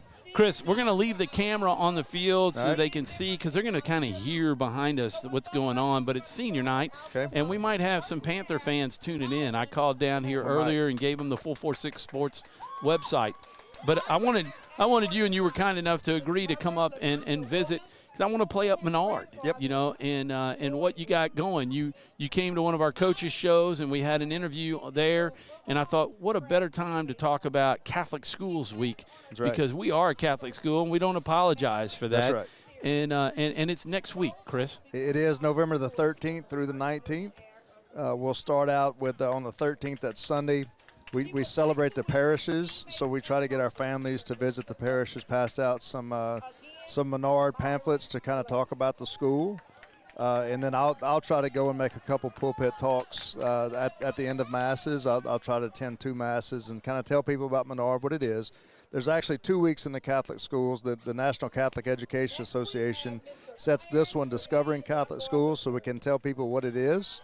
And then in January, we come back with a Celebrating Catholic Schools Week. One thing we did differently this year, our open house is going to be Tuesday night, the 13th, at 5:30 there at Menard. We're kind of we're moving it up. We feel like if anybody wants to visit our campus, we get them out there before the public schools have theirs in January. So that's one thing we wanted to do was get our people a chance to see Menard, come sign up, register. We're going to open registration that week for next year. Mm-hmm. So we're excited about that. We have some activities. Of course, we'll have a Mass. We've invited all the priests in the area to come to the Mass, and we want to celebrate them. We want to celebrate our donors, and certainly we want to celebrate our alumni too. So that's the things that we have planned for that week. It's a big week for us. It's a busy week for us because we have a lot of activities going on. So we're excited about it, and it's a big time for the Catholic schools. If you don't know anything about the Catholic schools, we are a diocesan school, which means we are part of the Diocese of Alexandria under the direction of the Bishop Robert Marshall. He is my direct supervisor. Tommy Rock is our superintendent. And we have a great thing going on out there on 28, and we encourage people to come by and see it. Yeah, I mean, the campus is looking really good out there. I've had the opportunity over the last several years to be able to go out there, on Wednesday nights and then be out there on Friday nights for games, for home games, and just to revisit the campus. I'm a 83 graduate from Menard. So you are actually each of the independent Catholic churches in their elementary schools and junior highs will have their own day to come out, or will they all come out on the same day? They'll all come out on the same day. They'll all come out to the open house on the 13th. But we always encourage students, if that's not a good time for you, we do have a shadowing program. So anybody that wants to see the campus, walk around, see the kids in class, they can shadow one of our kids. They can come on and follow them throughout the day. We have a lot of kids from Alexandria Country Day that come over, and, of course, we have a lot from Prompt Circle that come over, and they just want to visit our campus and follow one of our kids. They'll go through a classroom schedule, get to sit in with the teachers, and kind of see how that works too. So anytime people want to do that, they can call our admissions director, Tiffany Crooks, and set up that appointment. We'll put a student with them and let them go. Well, and the other thing too, just to kind of for folks who may not know, who are watching tonight, we're here covering the high school football team. But Menard goes deeper than high school. But prior to that, there's a junior high on campus. It's 7 through 12 campus, and we're really proud of our junior high. Our junior high teachers do a great job. We focus on academics, and we want to make sure our academic standards are high. Athletics is a big part of what we do, but our main focus is academics and of course, the Catholic identity. So it is a 7 through 12 school.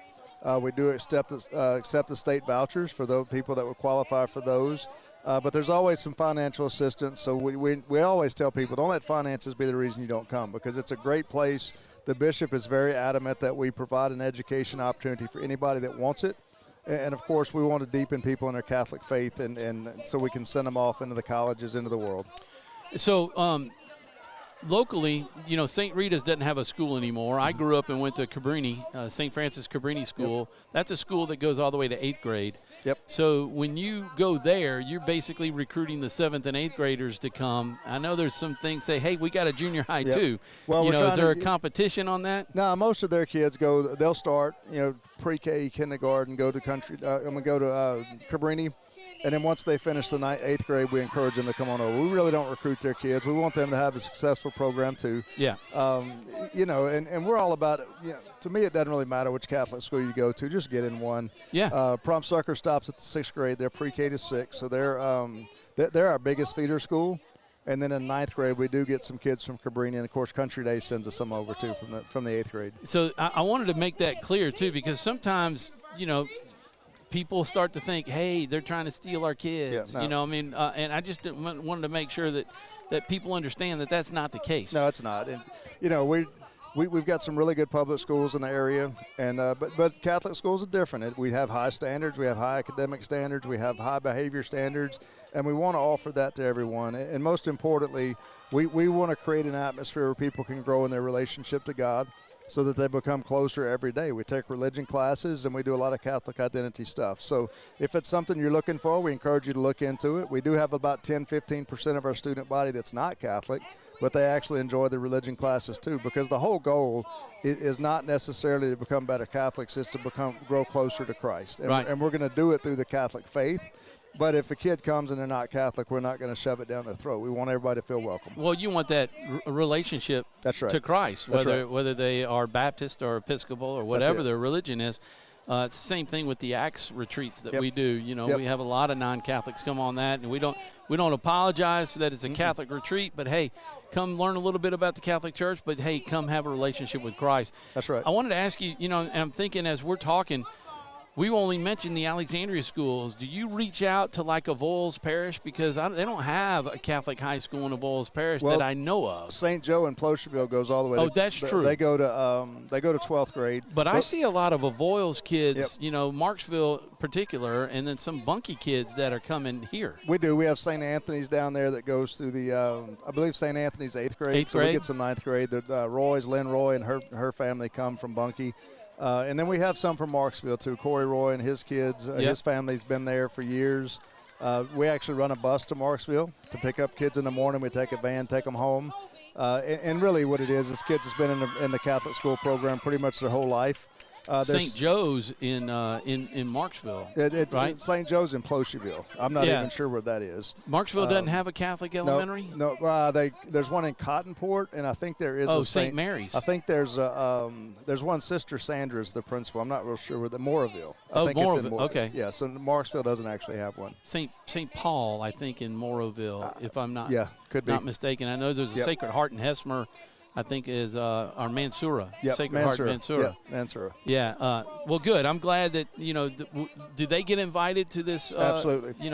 We send invitations to all of them, and our admissions director's been down there. Coach Charles has been down there talking to their students, inviting them, sending out reminders. But we've actually been to every campus in the diocese to make sure that kids know that we're there. Mm-hmm. Menard's for a school that's so old, it's kind of a secret what goes on in Alexandria. The ACT scores up around 24, so it's the highest ACT score in the Alexandria Rapides Parish area. It's a great education, and again with the focus on the religion, and it's something that it's leaving the public schools slowly. It's leaving the public schools slowly, and we want to make sure our kids are grounded in their faith, and that's kind of what we focus on. Well, that's great. Anything else that we missed about Catholic Schools Week and all the activities? No, you mentioned a retreat. There's a retreat going on this week, so we want to actually pray for those folks. It's an adult retreat. But a couple weeks ago, we had a Kairos retreat, which 75 of our teachers and students joined together for a Sunday night, Monday day retreat. Had a great time, and it was a voluntary thing. We asked for volunteers, and 75 students and faculty went. I understand they had a great time, so we're trying to get as many kids involved in that. So it's not only about the math and science and reading and all that stuff. We really spend a lot of time helping people growing our faculty and students together. And, I've been doing a lot of teacher observations, and what I've seen is teachers that really care about their kids and kids that are motivated to do work. And that's not said a lot about teenagers nowadays, but I'm really proud of our students and the product that we put out. And I'm really proud of our teachers for the work that they put in and the dedication that they have. So, I know Catholic Schools Week's a big week for us, but every day we go on campus, we try to get better. And the teachers do a great job of planning and keeping our kids involved and stuff. You mentioned the retreats and stuff, and Justin and I, Coach Charles and I, we do a segment, and we talk about a senior, and we had 8 seniors on the team this year, and we did every week for 8 weeks. We talked about a senior, and most of them were part of the MAC. Yep, the MAC team is the Menard Apostles for Christ. It's a senior-led student apostle group. They go through a pretty rigorous interview process to get chosen on it, and it's a big honor for kids to be involved in that. They're actually the students that lead the retreats when we have our class retreats, and a lot of them went on that Kairos retreat, and they're just some outstanding young people. But Menard's full of good young people, and I've said this before. I could bring 2 or 3 people up here, or I could bring 200 or 300. If you want to talk about good kids at Menard, we're full of them. And they do a great job with mixing the faith and mixing all the other stuff that they have. Tonight we left, some of the teams left about 1 o'clock, and one of the teachers told me, they said about a quarter of the kids were coming down here. A quarter of the student body was coming down here for the game tonight, either the football team, the dance line, the cheerleaders, the drum corps. So about a quarter of the students are involved in Friday night activities. And, of course, we've got some in basketball and all the different sports that don't play the other sports. So it's tremendous to watch these guys on the court, but it's even better to watch them in the school. So if you don't know anything about Menard, I encourage you to get on campus. If any parents are looking for something different for their children, come see us. And that's the best recruiting we can do, is get people on the campus so they can see our kids in action. Man, you handled this interview like you knew what you were doing, and you've done it before. I prepared all the way down here. It was about a 2-hour trip, so I prepared all the way down here. But and we had you all the time doing interviews when you were head coach. Not only at Ash, but also for Menard. Yep, don't shy away from that opportunity. And look, while I'm here, I do want to thank 446 Sports. Tom, you do a great job with promoting our program. I know Lewis Love has been here several times, and of course David Perkins is he's the backbone of Holy Savior Menard. He's been there for years, and He truly loves the school, and I'll tell a story. He was out there yesterday. We had a pipe bust in the school. David takes his socks and shoes off. He jumps in there. He's trying to turn the water off. And David's the only guy that knows where all the light switches and all the water is. So, David has been at Menard for a long time, and he's a true Menard Eagle, and he bleeds green and gold, and we're very fortunate to have him there as the athletic director. And he's been here, and I know he supports the Eagles, and he gets excited when we're doing well. Oh, he does. Yeah, he does. And, it almost seems like the only time that Menard that David's not been at Menard was his college career. Yep. And maybe a couple of years in coaching after that. And then he quickly came back, and he's been at Menard ever since. Yep. He was a heck of a football player for the Eagles football team. And we're happy to have him on the air. And we thank you guys for, inviting us to come and wanting us to be here, Full 4-6 Sports, to be able to live stream. We had the radio broadcast going the whole time you were coach when you came back to Menard. And then for JC's first 2 years, we had the radio. But to be able to do this, it's been really special for me, and I hope the fans and the folks associated with Menard, have not appreciated, but have liked it themselves. Absolutely. Anytime we can feature our kids and live stream our kids out to the world, we like to do it. We got grandparents, we got alumni all over the place. I know they tune in on Friday nights or Thursday nights to watch us. And it's good. I like to go back and watch the replay just to see how excited David gets sometimes when we score.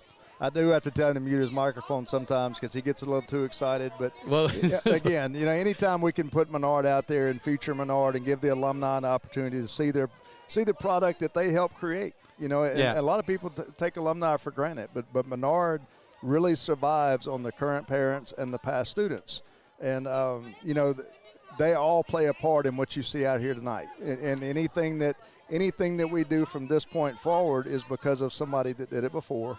And we always remember that. We want our Menard alumni to always feel welcome on campus, and we also want them to feel welcome to give money too. We like the money that comes from the alumni. Well, there is a donation program that the letters just went out.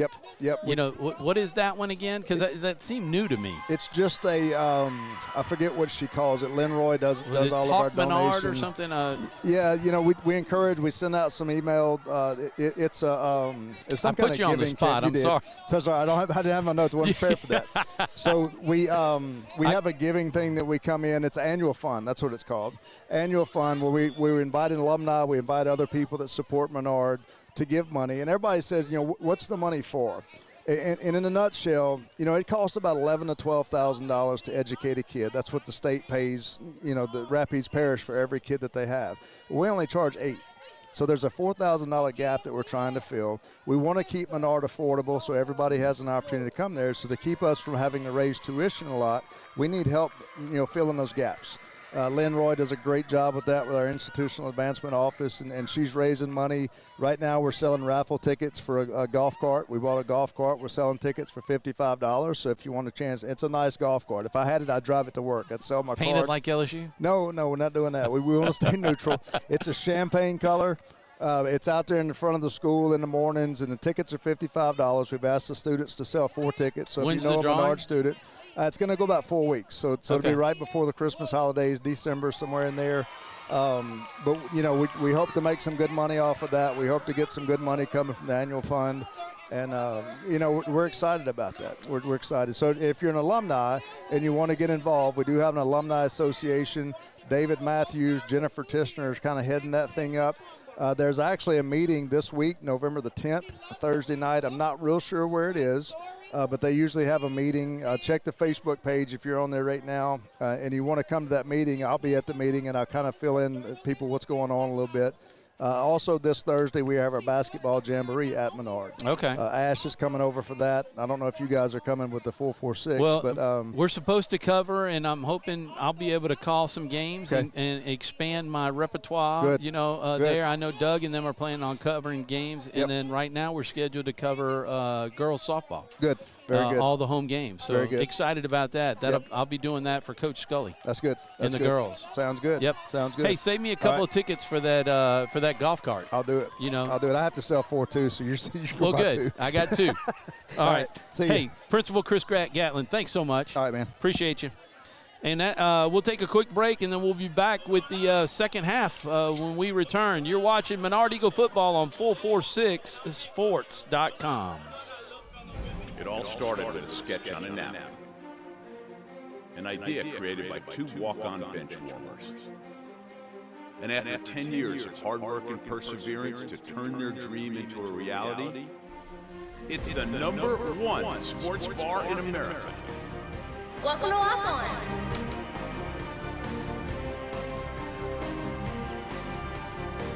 Walk-ons, because everyone needs a little playing time. For a lifetime of the best possible vision, look to Wallace Eye Associates, where our tradition of eye care excellence in Cenla spans nearly 40 years. From your next family eye exam to cataract and glaucoma evaluations, trust your vision to the experienced eye professionals at Wallace Eye Associates. Call Wallace Eye Associates today at 318-448-4488 to schedule your next eye evaluation. The 2022 Time Dealer of the Year, Bob Giles, is now the new Hyundai dealer in Cenla. Bob earned the industry's most prestigious award out of 16,000 new car dealers nationwide. Hi, I'm Bob Giles, and I promise our team at the all-new Giles Hyundai will do everything possible to live up to the high standards that earned us this most prestigious honor. And with the utmost enthusiasm, we greatly look forward to serving you. Our mobile banking app is changing the way we bank. Things are getting easier, transactions are getting safer, and you have access 24/7. All the functionality of banking you're used to, made easier to use, anywhere, anytime, and more secure than ever. Simple, seamless, safe. Download our mobile app today.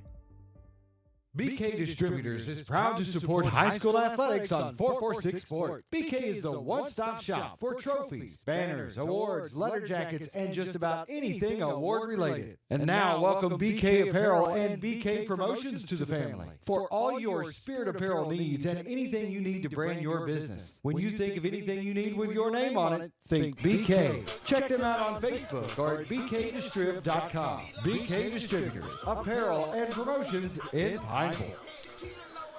And welcome back to Baton Rouge, Louisiana. Glen Oaks High School halftime festivities brought to you by the Wilder Group, your friends in real estate, Rusty Wilder and Jennifer Wilder.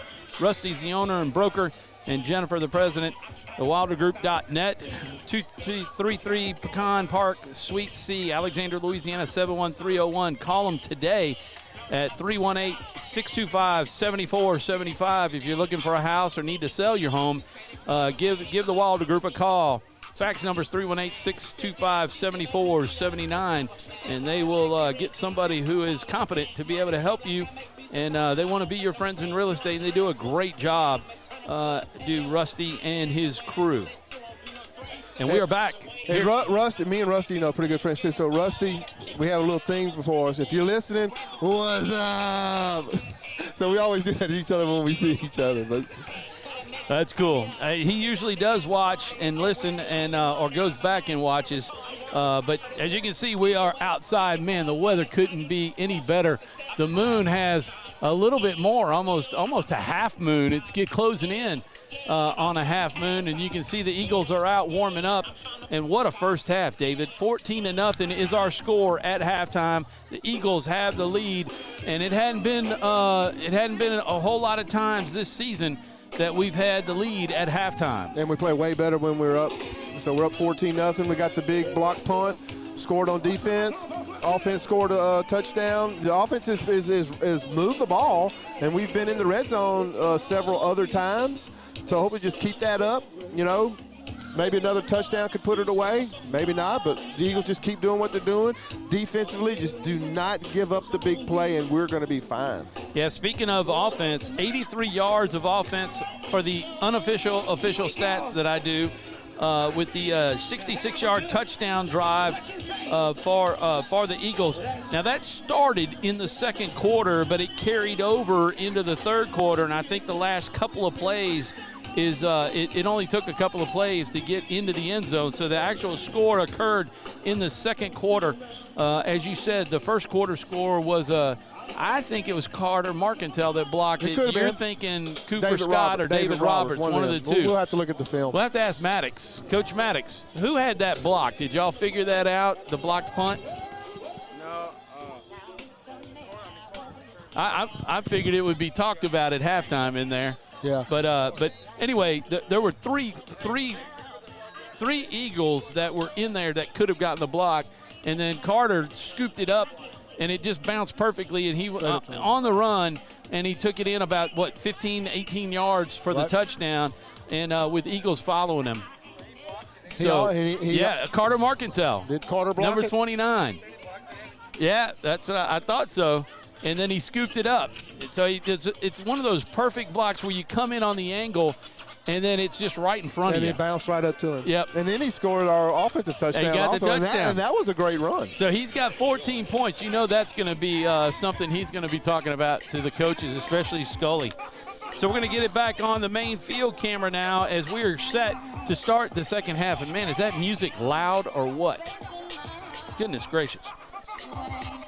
Speaking of defense, the defense played fantastic football. As we talked about the block punt, but in the first quarter, they held the Panthers to 29 yards of offense, and then 14 yards of offense in the second quarter for a total of 43 yards, official stats. And on the first play, they got about 40 or 35 or 40 on the first play.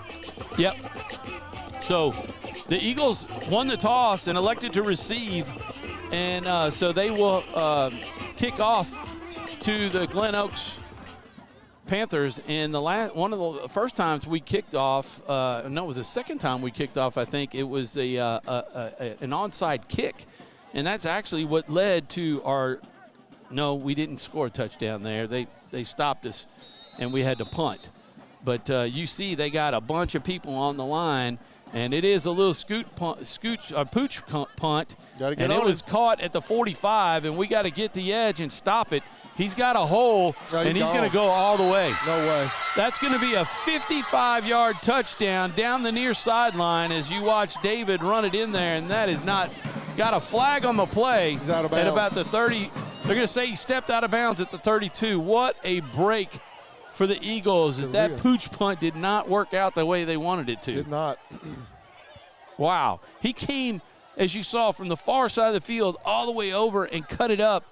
And, boy, Glen Oaks coaches are not happy as they want the white hat to come over, but the line judge called him out at the 32-yard line. Not much you can argue there. Ain't much you can see. He saw him go out, he went out. Let's play. And we couldn't see it. Had to clear my throat there. Man. Hopefully that'll end up being big that we stop them right here. Got to thank Principal Chris Gatlin for coming up and doing the interview with us. And the Eaglettes looked great. I think it's really nice at Glen Oaks to let the Eaglettes, dance, tonight. At halftime. It doesn't have. Did they just throw a flag on them? I don't think. He could have. I think you would have pandemonium on the sidelines for that line judge. Might have it anyway. Yeah. So the Eagles defense has a good opportunity. Why aren't they starting the play clock to get this thing going, man, and calm everybody down? I think that's what he's telling the Whiteheads, like, hey, you need to come over here and tell these coaches to calm down a little bit. So let's see what the Eagle defense can do. Trip receivers to the far side of the field, one to the near side. The near side receivers, number 3, Jacoby Price. And we've got the quarterback, Adams, and he's back. He's got pressure. Oh, that's a fumble. Get on it. They're going to say incomplete pass, and, boy, number 10, that is Deuce Kirk. And was that Roberts in there with him? That looked like a fumble. That was a fumble, man. I don't know why. Why would Hargrove not treat it? He should have. You're right. Go for it. You got to play it as whether it is or not. That's right. And it was, but they didn't call it. Without the whistle, you got to play it like it's a live football every time. Absolutely. So, but nice play by 51 Deuce Kirk. getting to the Boy, quarterback he got right there. penetration right there. Yeah, and boy, he put a hit on number 10, Adams. Terrell Adams, he's going to be thinking about it the next time he goes back to pass. Well, he's feeling it right now. He's not going to want to pass. He's like, Coach, you really want to run that play? And they're going to run it. And they're going to run it up the middle, and he is stopped for a 2-yard gain. That's a 3rd and 8, and that's exactly what we needed. Boy, what a break that was. Is that Cooper Scott getting up a little slow? He played he played a lot. Yep, 33. He played a lot last week. Boy, he got looks like he's grabbing his ribs a little bit on the right side. He'll be all right. Oh, yeah, he'll shake it off. It'd be like that story that Carter Marcantel was acting like he was going to cramp up last week. So here they're going to pitch it out to the outside. Fumble. That's a fumble. That's definitely a fumble. And that is going to be a loss of the 3 yards. It's going to set up 4th and 10. And, boy, who was that had a chance? Is that Hargrove and Lyons that had a shot at it? And it's going to my guess is they're going to go for it, not punt. Absolutely. Watch them for maybe a little – if they don't throw this deep, watch for a little wide receiver screen right here. Katron Hargrove, number 1. Is he in at quarterback now? He's number in there 10. calling the play. No, it's number 1 that was on the sidelines getting the call. Okay. Yeah, there he is. See, yeah. number 1. 10's down here. He's getting attended to. I wonder if 1 – okay, yeah, he is.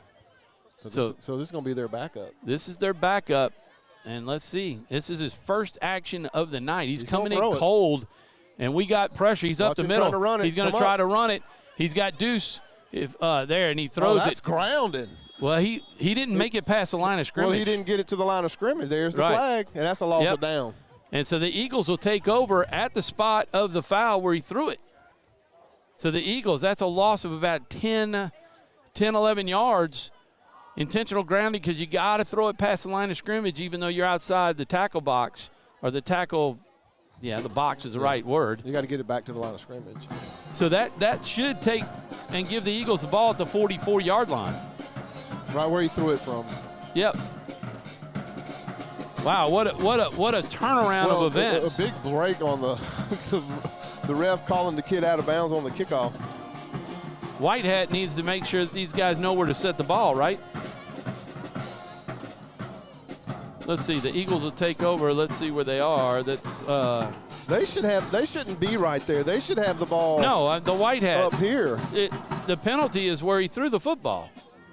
Well, that's where it was. That's the original line of scrimmage. No, I know, but he threw the football from about the 44-yard line.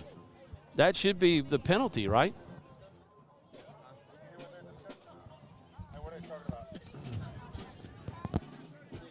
Are you talking to him? You know, letting him. I'm trying to see. That's not where the ball is, right? So it's intentional grounding. Intentional grounding. Why? It's a loss of down. They lost the down. They should get the ball at the 44. Yeah, but they said that we declined it. Right. It was a loss of down anyway. You don't have to decline it. It's 4th down. Right. The play's over and the penalty. This must be one of these new rules I don't know about. I don't know. John Wolf. Yeah. John Wolf, we need some help. I think he's calling a game. So that's at the 33 or 32. No, it's back. Here's up the middle. Draw. So the Eagle 32. So they got 0 yards on that drive. I'll tell you what, one of the big turning points in the game for the Eagles, and a second one just occurred, but the first one was when Devontre Russell came out on that play that Carter Marcantel, was breaking free of his block and dropped down to the ground to grab him by the ankle. And when he went to adjust, you could just see his ankle give, and you could tell he felt it, and he's still sitting on the bench. Number 10 is up. He doesn't have his helmet, but he's up and on the sideline, so we'll see. He looks like he may be running in. No, he's grabbing his helmet. No, he's not. Grabbing a football. He's going to see if he can throw the football. So here's the handoff to Seastrunk, and he is grabbed. Just go down, Ruben. Just go down. That's going to be a loss of 2, all the way back to the 35-yard line. Well, if he's 3rd and 8. If he's able to get out of that little ankle tackle right there, he's going to have some big yardage. Yeah. Man, oh, man, oh, man. Well, we got to have to move these guys out of here a little bit better on that defensive line. We do. We've got, this is a drive that we needed to really take advantage of because you could really suck the life out of the Panthers. Sure. With the step out of bounds that was called, and then stuffing them. Here's Ruben. He gets it up to the 40, but that's going to be short. Look at Brock taking on the big guy. 4th down, they call it at the 39-yard line. I mean, we got to punt the ball now. That was a no, yeah, it's at the 39. We had to go to the 42. That says 7 yards. That looks like it's really only about 6, but here's Hicks. They ran a man on the field late. That's a kick that is great. Over the head, taking a bounce, eagle bounce all the way down to about the 22, and that's where they'll down it at the Glen Oaks 22-yard line, and that's where the Panthers will take over. And right now, the Eagle defense, the way it's playing, especially if number 1 is going back in at quarterback, this is a great opportunity right here to sure is. To have this field position down there by us, even if we might even get a turnover. That would be ideal. But just a stop on 3 downs would be great, too, because obviously they don't punt the ball very well, and you would come out of that with great field position. Yep. So the Eagle defense is back out. Jack Melton, 77. Deucing, 78. Hargrove, number 9. And Deuce, number 51. Deuce Kirk. Carter Marcantel is out there at outside linebacker. Roberts, Cooper Scott. And that's a fumble on the ground, and they're going to get on it. It'll be dead. Cody Lyons, number 2, out there. That's a loss of 2. Boy, number 1 is nervous, man. They're putting the ball on the ground a lot. Yep. We got to be ready every time to jump on it. You got Maddox Shelton, number 4, Carson Harrison, 14, and Jaden Lewis. And I personally think things just got a little bit easier for them right now, as I don't think there's any threat at all for them to throw it deep. 10's trying Oh, the clock just died. Someone unplugged the clock. Here we go. Huh. Interesting. 14-0. I haven't said the score in a while. The Eagles started this half leading 14-0. Is that 60 coming in? 60. That's Ben Good. That's Ben Good He's coming in for Jack game, Melton. Sophomore. We got to get the clock. Someone go plug the clock in, please. Not sure where the plug is. It's probably happened. There it goes. Probably happened in the press box. 7:55 on the clock. In the third quarter to play. We are in the 8:40 time frame. Got to remind folks, it's only Thursday night, but Saturday is roll back the clocks time change. I think 10 came. No, 1 is still in there. He gets the handoff. Boy, and he is nailed. Running back is nailed by Hargrove, number 9. That is right at the line of scrimmage, I believe, which is the 2-yard loss. 3rd and 12. 3rd and 12. This defense, they smell it. They can taste it. Big play right now. Right here. But you're right about the time change coming up Saturday. So the the LSU Tigers get the big win over the Crimson Tide. That's right. Party a little bit. Then you're going to get an extra hour to party because it's falling back, right? That's right. There you go. Or another hour to go to sleep. bed and wake up refreshed to go to Mass. Tell you're a Catholic boy. At 8 o'clock. The Catholic school, right? I'm going to be driving back after the press conference. We're going to be we got credentialed again. So we'll have I'll have a story on 446sports.com in the T-Boo and the Tigers section of 446. That's awesome. I got 3 stories on there now in that section and 1 in the LSU section about the fans storming the field against Ole Miss. Check it out.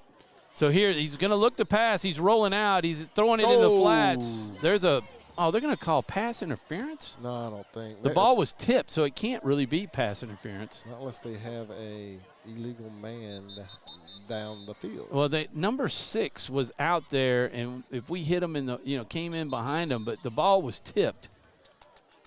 Oh, we got a man down over here with a cramp. In week 10. Wide receiver.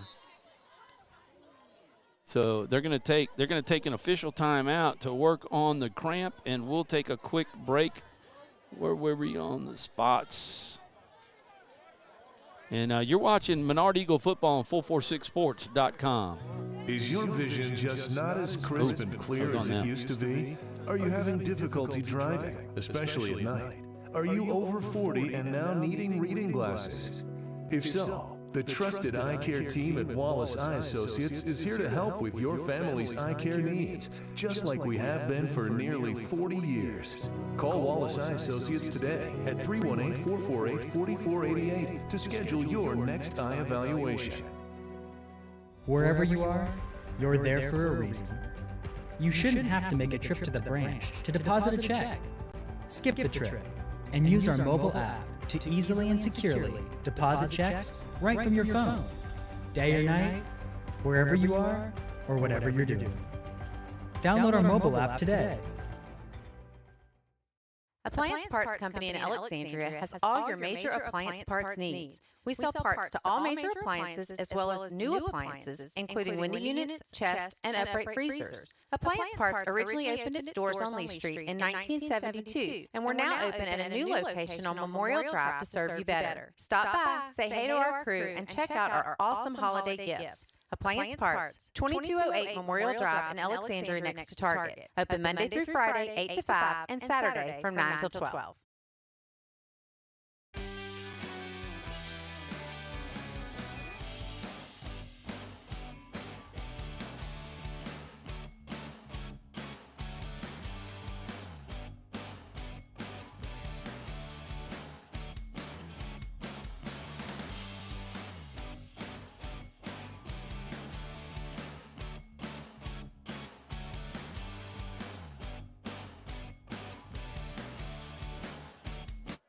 And we are back live. Number 2, Christopher Jackson was the Panther being attended to right here on the near sideline, and it was a cramp.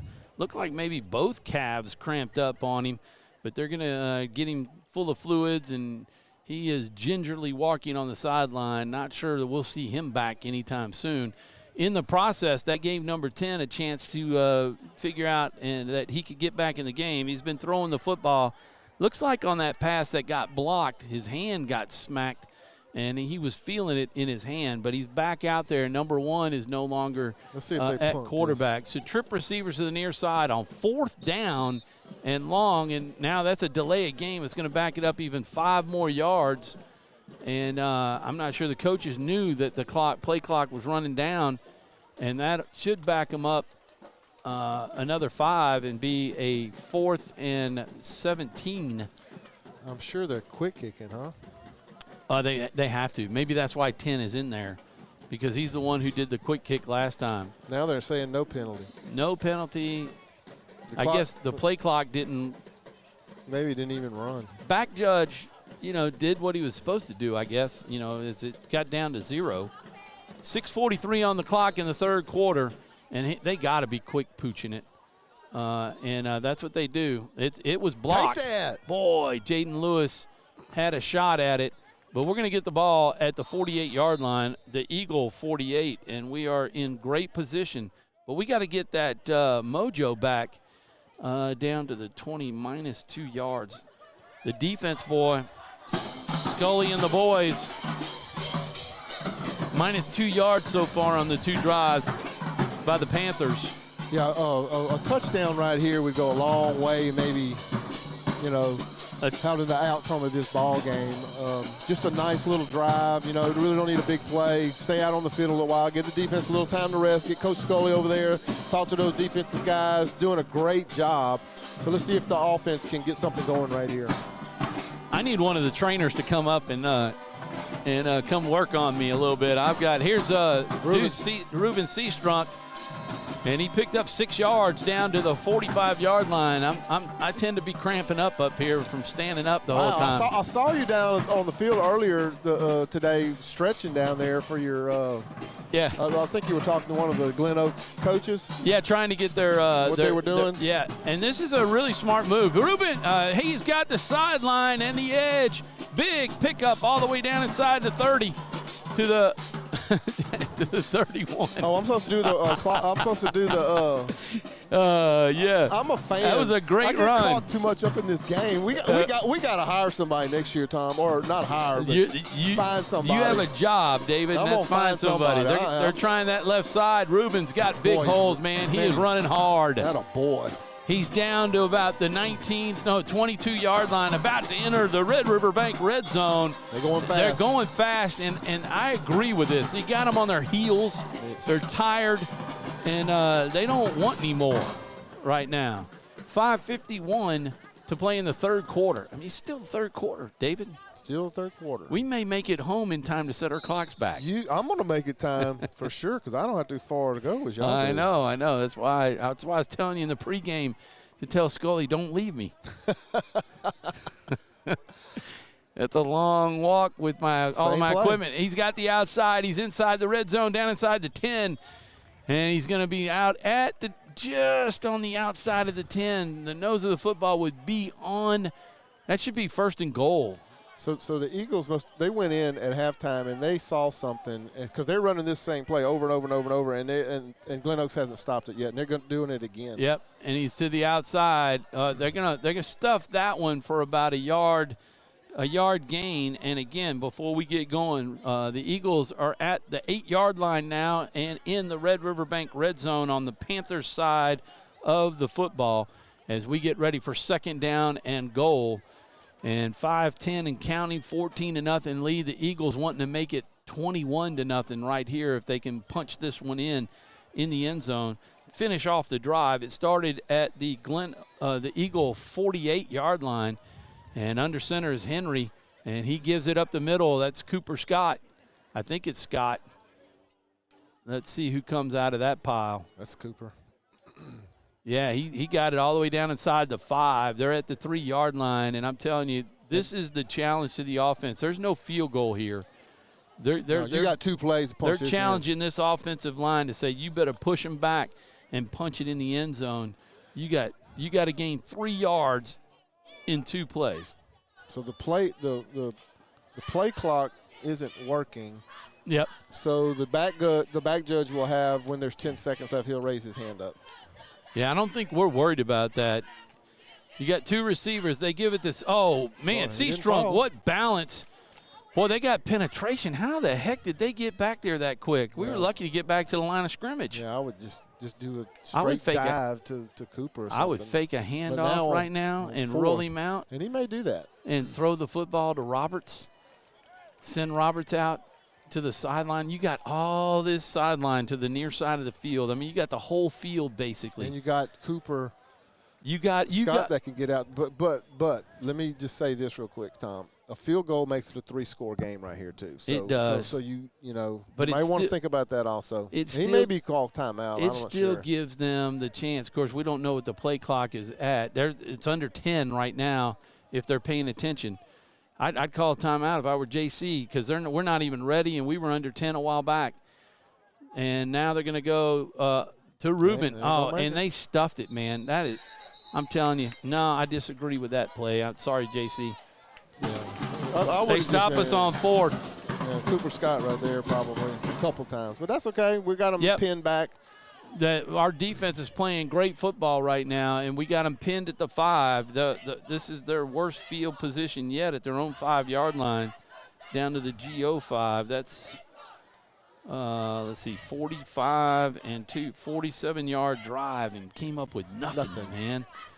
We had them right on the ropes. I'm telling you, a fake, a little play action right there, and roll him out, and have Roberts. He'd have been wide open because they were just sucked in right there. Absolutely. I would have really thought hard about kicking the field goal, though, make it a 3-score game. 3:12 in the third quarter, and the defense needs to come up. They have a real opportunity here for a safety and then to get the ball back as poorly as they've been handling the football in these snaps. Can you tell the number of the QB back there, Tom? Is it 10 or? No, it looks like number 4. They're going to do it. He's behind him. It's 10. Okay, yeah, 10. That's right. And then the 2 running backs. They're going to hand it off up the middle. Get a little bit. And at least they grab him and stop him at about the 5. So that's really no gain. Looked like he had a little bit of trouble handling that ball, and he's coming back out. Number 10. Yeah, not unless he's getting the play. He could be getting the play. But his hand is not right. You can see how he's holding that right hand. It's hanging. He's dangling. See his arm? He's dangling. It might be his shoulder. You can tell just by the way he's holding that thing. The arm, I mean. So that was a short gain. It sets up 2nd down and 9.5 because they handed it off so deep in the backfield. We were able to get some penetration, and Dusang hit them. Melton's right there trying to clog up that A-gap hole. And the linebackers, they're holding in there. Oh, Carter, yeah, nice job by Carter. Nice job by Cooper Scott to fill that inside gap. And then Carter was there to turn him back in. That is textbook of what you want so they don't get to the outside. Absolutely. So Carter, who is playing the strong safety right there, he got the outside leverage, so he has outside contain. And he did exactly what he was supposed to do right there, and he made the runner cut the ball back inside to where Cooper Scott is, and perfect play by the Eagles. So this is a big 3rd and about 8 or 9 right here for the Eagles. Need a big stop right here to get the ball back with good field position. Ball is at the 5-yard line, and they got to get to the just shy of the 14. So you've got 9 yards or so that they've got to get. 2 receivers to the far side, 2 to the near in the shotgun. Now he trips, so they are wide open. He's going to throw it out in the flats. It was, oh, he dropped it. Man, oh, man. Carson Harrison, went to hit him. I tell you what, there could have been a penalty on that for the reaction that he had to Carson. Carson was just doing his job. The guy, he dropped the football. But that was in 1st down territory. We let him get to the sticks and turn it around as we were backpedaling. And, that, you just – I don't know. I mean, I know you don't want to get burned, but you can't let that happen. Yeah. They can't get to the sticks. And it's just a little soft pass, really didn't have much velocity on it. But, he broke up on the ball, and maybe he had a little bit to do with him dropping it. Yep. He maybe heard the footsteps. Absolutely. So now they've got a different punter in there, and he is way back. They're not going to do that little quarterback pooch punt. But let's see what they do with the snap here and handling it. And the Eagles, they're going to crash on this one and try to get to it. We've got 1:18 left in the boy. They're almost there, and they get it off, and it will bounce and roll sideways. 32-yard line is where the Eagles will have the football. So we'll keep it here. David, talk a little bit. I'm going to do some stats here. I want to give a shout-out to Coach Jessica Sanders, our girls basketball coach. They played in Bunkie tonight, and they beat Vermilion Catholic. So congratulations, Coach Sanders and Coach Googie French and Coach Maddie Smith. They're going to do a great job for us this year. Way to go, girls. Our basketball seasons are starting. Soccer will be starting up with cross-country and swim and football winding it down, So really busy over at the Holy Savior right now, especially athletically. And, it's just great to see these student athletes out there on the fields and doing their thing. Yeah, good luck. I'm looking forward to watching some basketball and being able to cover a few games. I know Doug and Chuck, Doug Gann and Chuck Perkins, I think, will be calling some of the games at Menard for the basketball, girls and guys. And but I think there's going to be a couple of times I get to come up and do it, David, so I'm looking forward to that. I'm looking forward to that, too. We our fans are really supportive of our basketball teams. Do really well with getting those guys to come watch us. So if you're ever around when basketball season starts, come check these ladies and these men out. Jake Vaughn is back, number 3. We're doing alternating quarterbacks. Carter Marcantel going out. He's got to get set, and then we're maybe handing it off. But they are that is Seastrunk with a hole, taking it down to about the 27-yard line. And let's see who that was on. Probably against us, I would imagine. I would think so. Although they let the play run. Probably illegal formation. So, yeah, it's going to be against the Eagles. It'll back us up 5 yards and replay 1st down. Well, it should have been no play. Yeah, I mean, if it happened. If it was illegal procedure. Before the snap. So 32 will go back to the 37-yard line. It'll be 1st and 15 with 59 seconds left. We're still in the 3rd quarter. Man, I sure hope the 4th quarter runs a lot faster. Yeah, because the first 2 quarters was about an hour. Hey, and we're going to have to be quick wrapping this stuff up.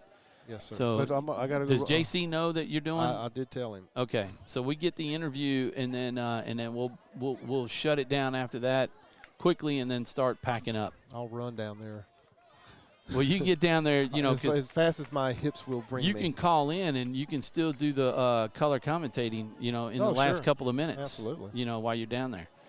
So Carter gets set. What do we got? Delay. Delay a game. Jake's got to pay attention back there because there's no play clock. He's got to look at the back judge. Has, you know, raises that arm, and then we're waiting for Carter to just really run way out there to get set. So now we got a first down at 20. The ball is going to be backed up to about the 47-yard line.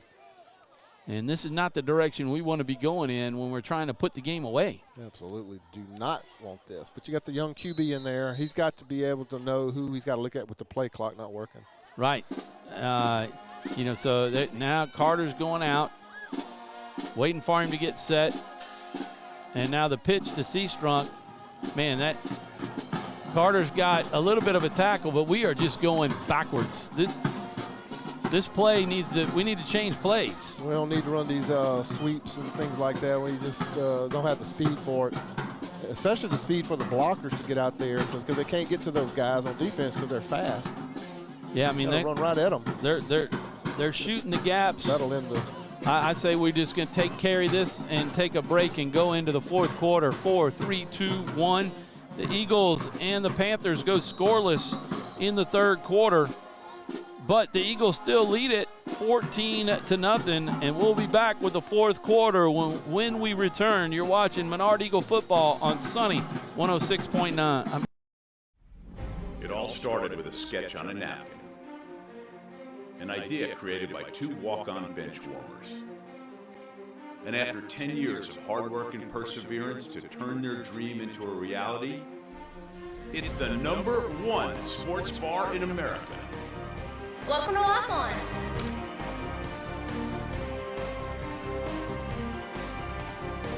Walk-ons, because everyone needs a little playing time.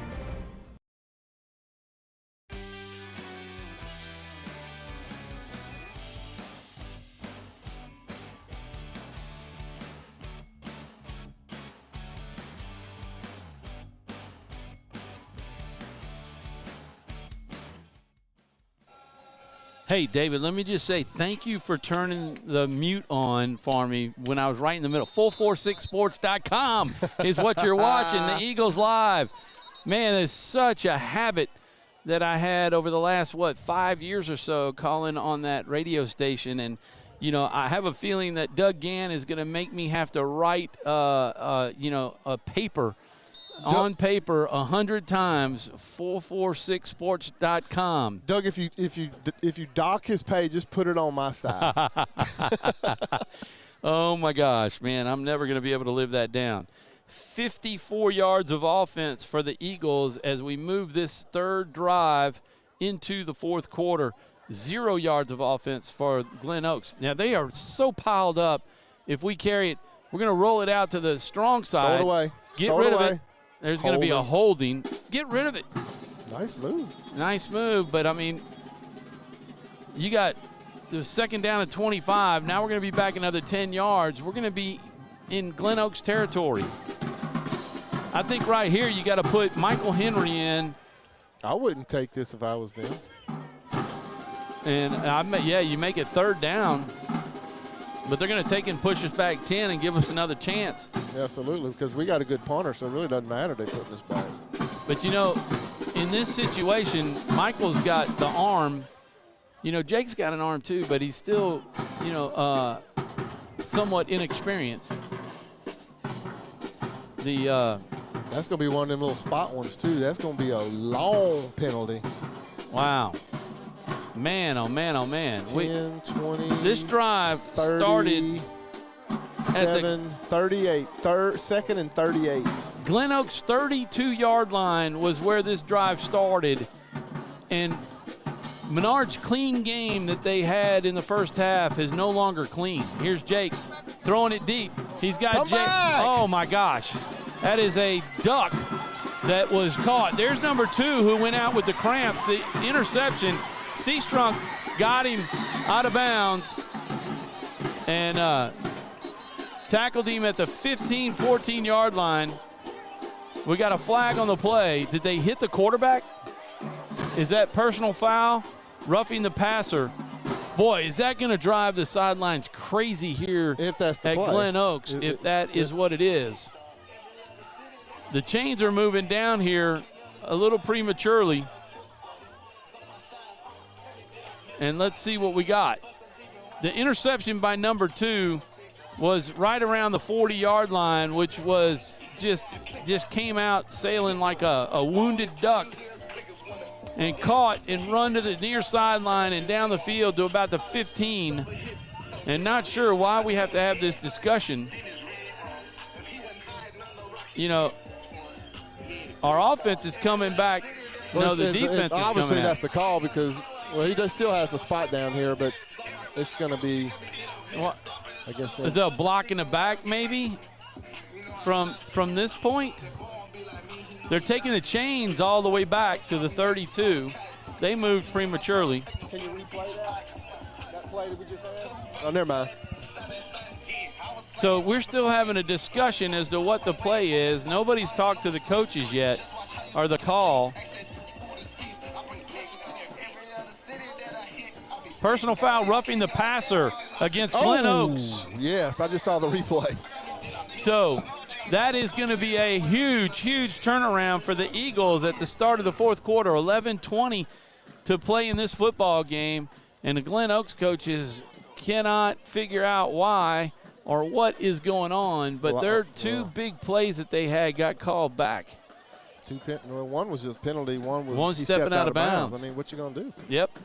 You step out, you step out. And the Eagles get the 15 yards, and now they are back. And I'm able to, because we're up here with the coaches, I'm able to see the replay of that, and it's definitely roughing the passer. We need to be with the coaches more often. We can see all the replays, right? So while they figure, boy, that penalty took them all the way back to the 46-yard line, and that's going to be automatic first down. You're sitting second or third and 38, and you get a first down. Wow, wow, wow. Jordan, these coaches are gone. I can't believe they're not throwing flags. This is they're throwing their head. No one has even thrown a flag. Well, this could get out of hand real quick. Those sheriff's deputies down there.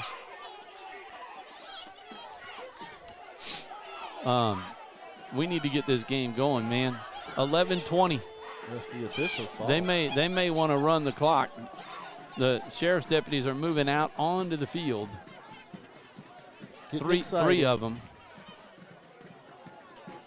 Now they're moving the Eagles back. He's got to get control over here on the sidelines. They want the play, but they got to pay attention. They weren't paying attention. They weren't watching. Here's the handoff up the middle. Cooper Scott. Oh, look, now they got to call that. Now he's dragging his foot. Come on. They got to get these boys under control. Menard didn't do anything. You better tell them to calm Cooper Brown down. Well, that was really not Cooper Brown. Yeah, but I know how Cooper reacts is what I'm saying. It's not his fault. So the nice first down run to the 40. That's a pickup of 5 on the first down. But, boy, they don't have enough guys in. They got one guy coming out and one guy going in, and now the play clock cannot be going. I hope they're not running the play clock because it's not us. We don't have to wait on them. No, we shouldn't have to wait. But they're forcing us to. Yeah, but the ref is. But the clock is still running.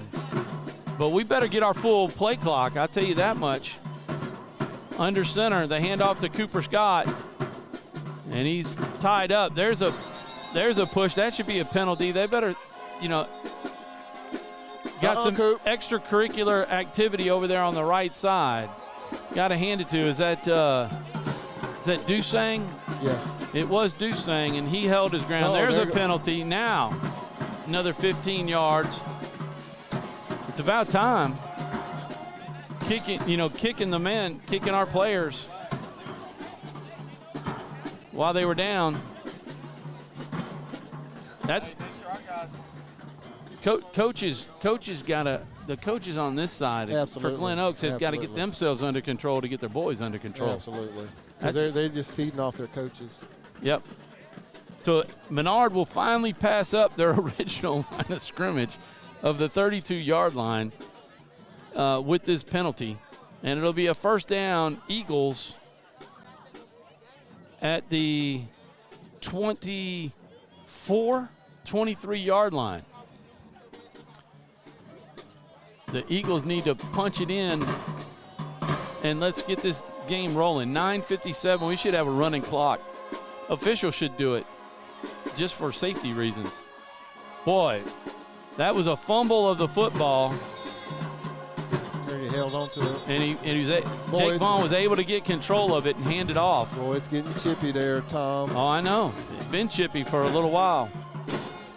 9:40 to play in the football game. The Eagles lead at 14-0. They had that lead at halftime. We were scoreless in the third quarter. This is still our third drive. It started on the Glen Oaks 32-yard line.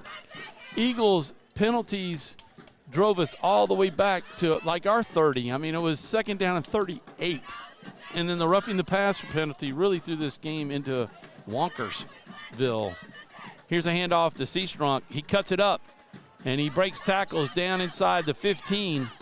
And we have entered the Red River Bank red zone on the Glen Oaks Panthers side. And the Eagles are threatening to put it in the end zone. 3rd down and 2. As the Eagles are sitting at the Glen Oaks Panthers 15-yard line. Got some text coming in. Let's see what we got. Hey, I'm getting a thanks for the shout-out by Chuck. By who? They said, I forget, Scott. Scott was telling me he heard me call out that radio station. Here's Carter Marcantel, and he runs into a bevy of Panthers. Do they run in packs or prides? Those are lions. I have to do some research on that one. A bevy. A bevy. A bevy. That's just a bunch. Could be 4th. But Panthers are actually, they're single like cats. They run on their own. They do. But they didn't tackle on their own on that one. That was a group of them. Say, hey, thanks, Scott, for listening in. Chuck didn't hear it. He's thanking for the shout-out. Let's see. You got to get your cameraman to follow the ball. I'm right on it.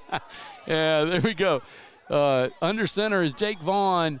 And we got a timeout, Eagles at the 7:51 mark, and we'll keep it here. That's the first timeout, really, of the second half. You remember Glen Oaks went through their timeouts. Yeah, they went through them quick. Like they were, like me going through Ritz crackers. Absolutely. That's a good one. See what the Eagles come up with right here. Yeah, Nathan Martin, thanks for tuning in, Nathan. I'm sorry. Tell Perkins to fix the camera on time. George Allen. George Allen.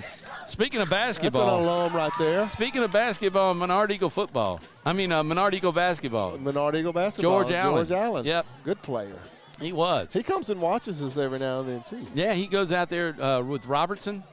He does. Greg and Libby. Yep. Greg's supposed to call the game with me. Oh, good. Whenever I get a chance to call. Absolutely. He's excited.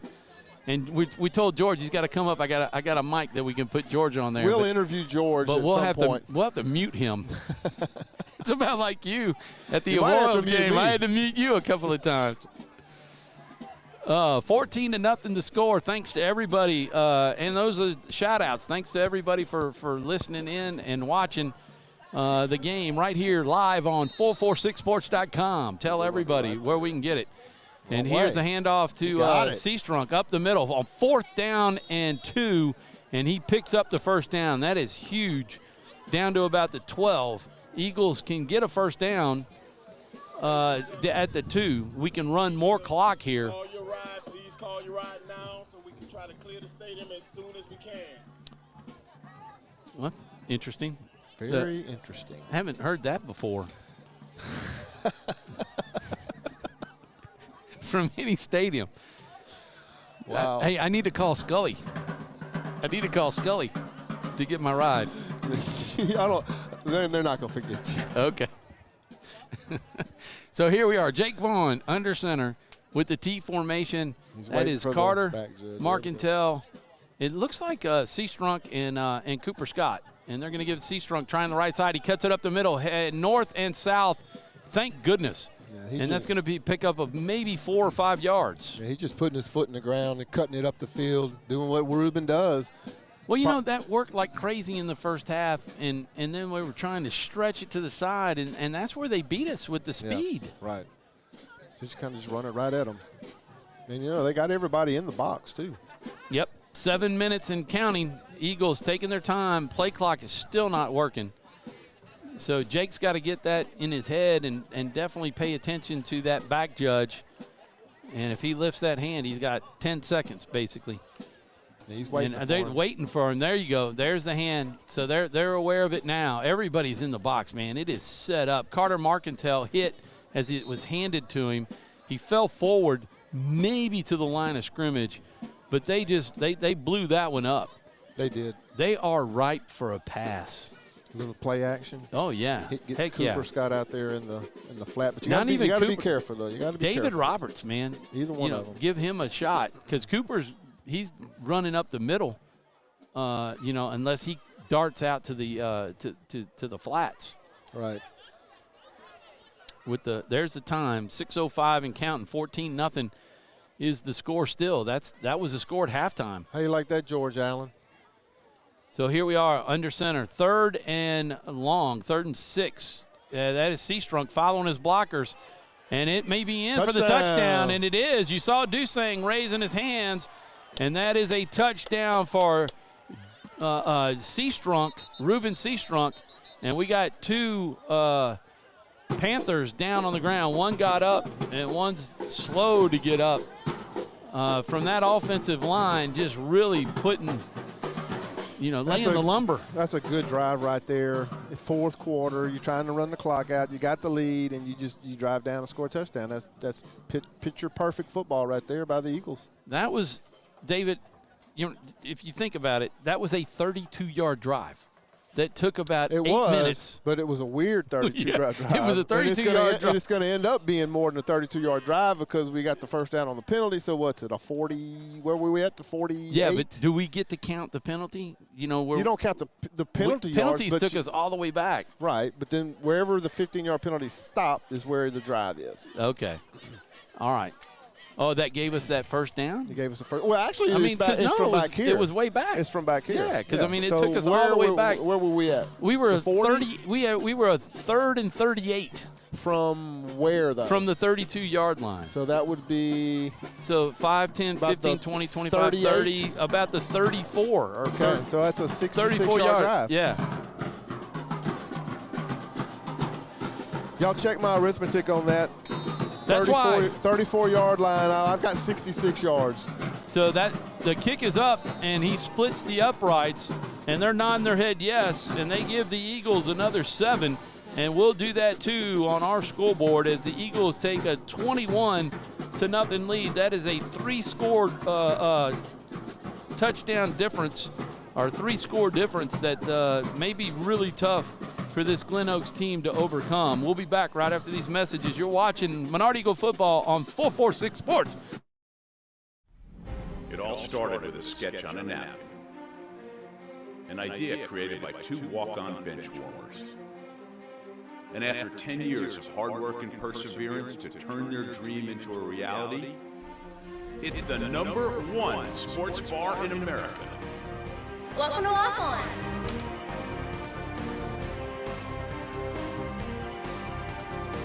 Walk-ons, because everyone needs a little playing time. Bring it back live in Baton Rouge, Louisiana, Glen Oaks High School, and the coaches are breaking things apart. Oh, that was the sound guy. Man, that is going to be nice. That's their DJ. They have a DJ here. Thank goodness. Hey, George Allen is giving you some props. Great job, Perk.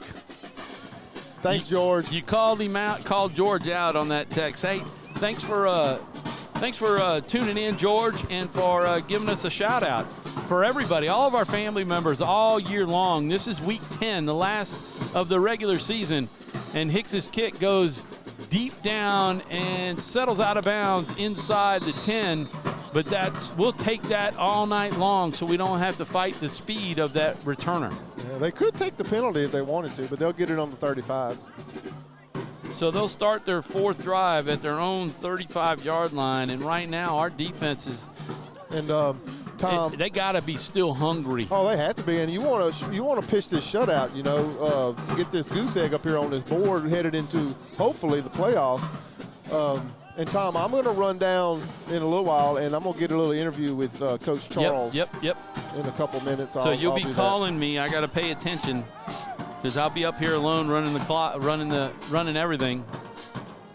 But yeah, I would say David, at about the 3-minute mark. Absolutely. You know, 3.5. Go ahead and head down there. I'll head down there, and we'll give him a chance to shake hands and all that kind of good stuff, and talk to the team. Yep. I might catch him before he talks to the team. See if you can, and we'll make it real quick because I got to break down afterwards and get out of here. They said so. Okay, I'll get him before they talk. And make sure you tell Scully for my call. For what? For my call. Oh, yeah. I'd hate for you to have to spend the night down here at Glen Oaks. Yeah, me too. Maybe George could come get you. I would be walking home with my equipment. Thank God it's on rollers. No doubt. 5:46 to play in the game. It's 21-0 Eagles as they try to hold on to this shutout. And here is the handoff, and he's got the edge. He cuts it up. Maddox is trying to stop him. Jaden Lewis takes him down at the 38-yard line. Nice tackle, number 4 with the run. That is Narayan DeLone, and that is a nice run, and no flags on the play for the Glen Oaks big play there. That's one of the few big plays that they've had that they didn't have a penalty that brought it back. That's one of their 2 best plays. Their very first play of the game, and then they had him step out of bounds right there, and the Eagles were able to stop him. The Eagles were in position to make the tackle, but the runner made pretty good moves and got by him. Yep, number 10 back in. Terrell Adams is the quarterback. 2 receiver sets to both sides of the field, and the running back is back there with Adams. He's going to roll out. Oh, that's holding. You got to call that. That's on Deuce Kirk, and he's coming back this side. Shelton doing a nice job of holding that edge. Cooper Scott has him, and they take him down on the tackle. But that hold, look at Deuce. I mean, look at Deuce. He tackled Deuce. Deuce is talking to the lineman who held him and knocked him down, but he's saying, yeah, you might have knocked me down, but look where your quarterback is. As he ran backwards and was tackled. They're going to give him forward progression all the way up there? That is no way. But it's third down and basically 9 or 10. Second. Oh, that's second down. Okay, they moved down. it. Yeah. I tell you what, they need to watch this defensive tackle on the left side with Deuce Kirk. He just grabbed him and threw him to the ground. Watch the camera work on that with him. In motion, they're going to fake. They give it to number 4. He's got a little hole. They're holding Dusang, but Dusang fights out of it. Number 50 is Ethan Gaines on the lineman. Boy, he was trying to keep Dusang from turning around, but Dusang was going to do nothing, have nothing with that. Absolutely. I know I messed that up. And it helps that he's 6'3", 285. Yeah. He's hard to hold. Nothing to do with that is what I wanted to say. 3:48, you want to make your way down? Yes, sir. Go ahead, turn your mic off. There you go. So David's going to make his way down there, and I'll be doing forget the stats from here on out. I'm not going to be able to really do both of them, make the call and watch. So here's the pass over in the flats, and it is not caught. That was 3rd and 4, and they're going to switch it over to 4th down now, and I'm sure it's 4-down territory for the Panthers. They trail 21-0 with 3:28 to play in the game, and David is making his way down to the field to go do an interview with Coach Charles after the game. We did our first live interview via Bluetooth telephone call for the pregame show. And we're just really excited to be able to add that as a part of our broadcast so that you can hear from Coach Charles at the end of the game. As we said in the pregame, Coach Charles and the staff believe that a win tonight may just throw them up 3 spots to the number 24, at least the 24 position. 24 teams make the playoff in the select division. And here's the pass out to the flats. And, oh, a nice pass. Did he have his knee down? But he stopped before the first down. He did not make the chains, and that is going to turn the football back over to the Eagles unless they give him a great spot. And we'll see what they do. Oh, they do. Oh, my goodness. They give him the spot. I did see a little bit of space there on his knee, but they give him the first down, and at least that's what the white hat said. He wasn't even going to take a measurement from way back there. I think he was short. He sat down short of the sticks, and I'm not so sure that the white hat, in the climate that we had a little bit before, things have calmed down quite a bit from that roughing the passer call, and I think they just kind of want to give the first down. But now, nope. Now we're going to call official timeout with 3:18 to bring the sticks out and measure. I'm almost on the side of just saying give them the first down and let's go and run the clock. Let's get the clock running. But they're going to back everybody up, and they're going to bring the chains out and measure this one.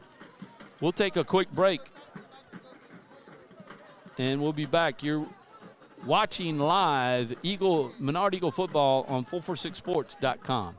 For a lifetime of the best possible vision, look to Wallace Eye Associates, where our tradition of eye care excellence in Cenla spans nearly 40 years.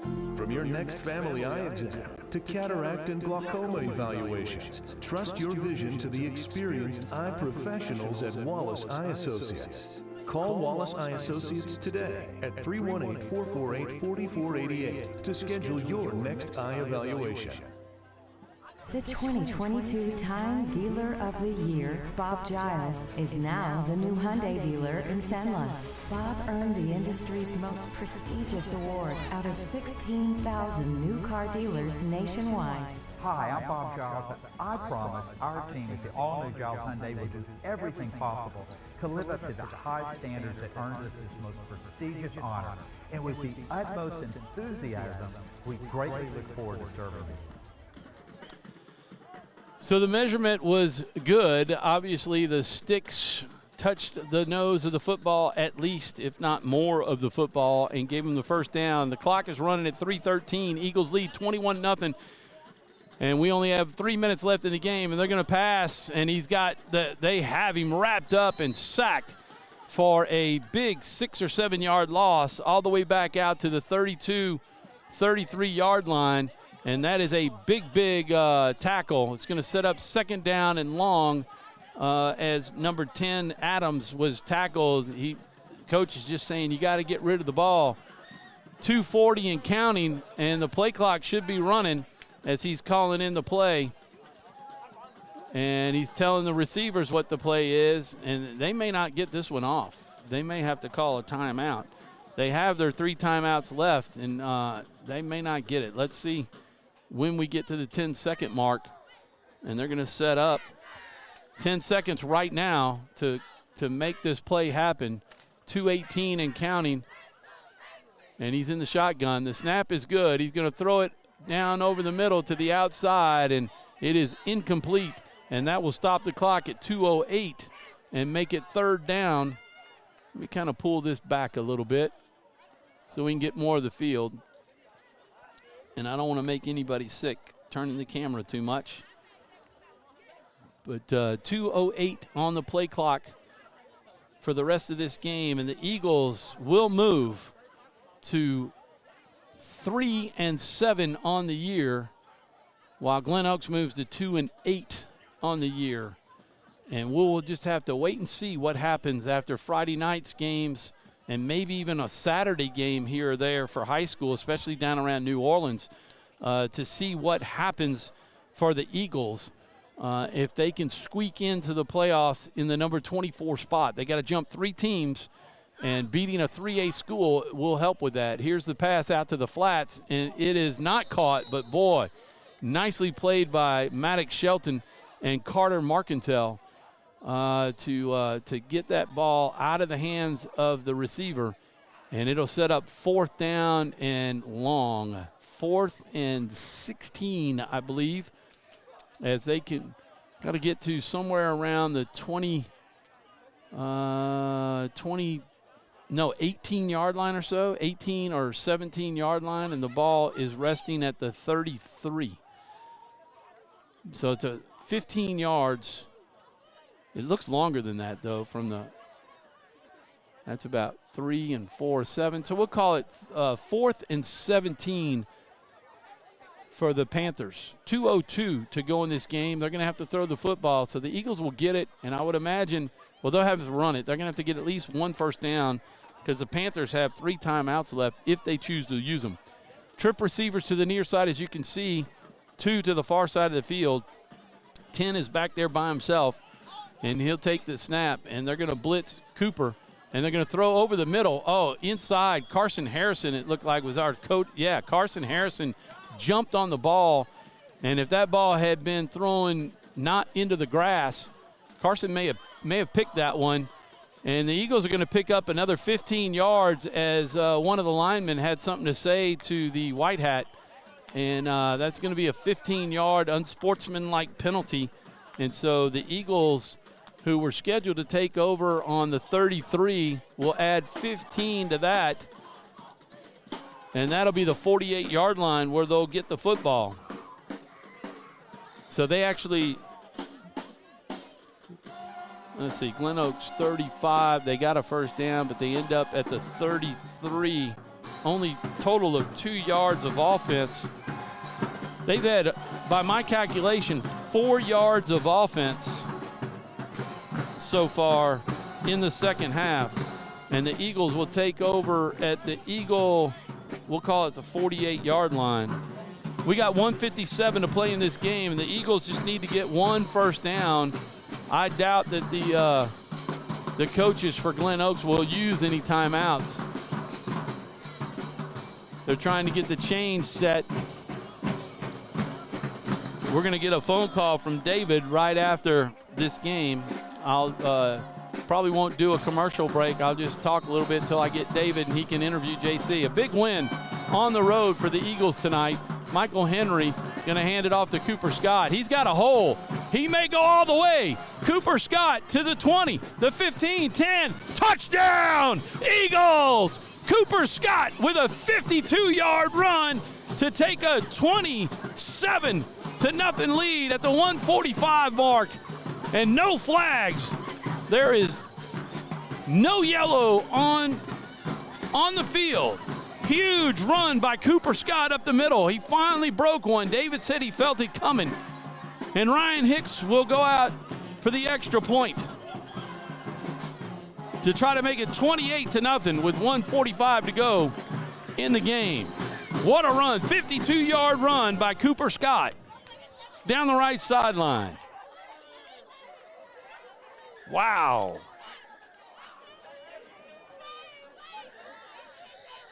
There's a good chance that they make the playoffs. We'll be doing a coaches show on Wednesday night. Eagles call their second timeout. Not sure. I guess they're just having a conversation with the boys to say, hey, look, this game is over. Be cool. Just what they're talking about. Tell them, be cool, no penalties. Don't fall for the chippiness. You know, let's just win this game and be done with it.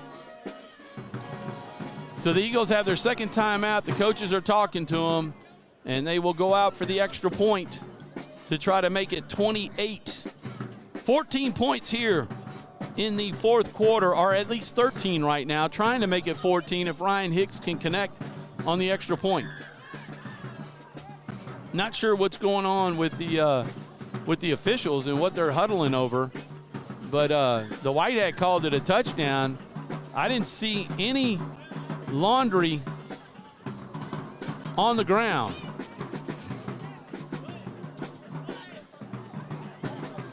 So, not sure what all this conferencing is. Any idea what's going on, Coach? Any idea what's going on? I mean, we got an extra point try, right?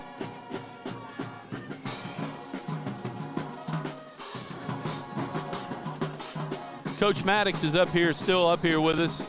We're trying to get a feel.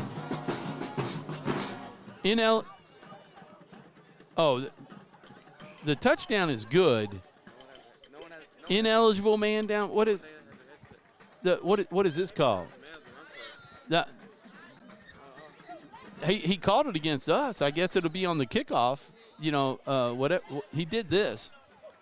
That's not. I mean, there's no delay of game or anything, huh? Hey, what's going on?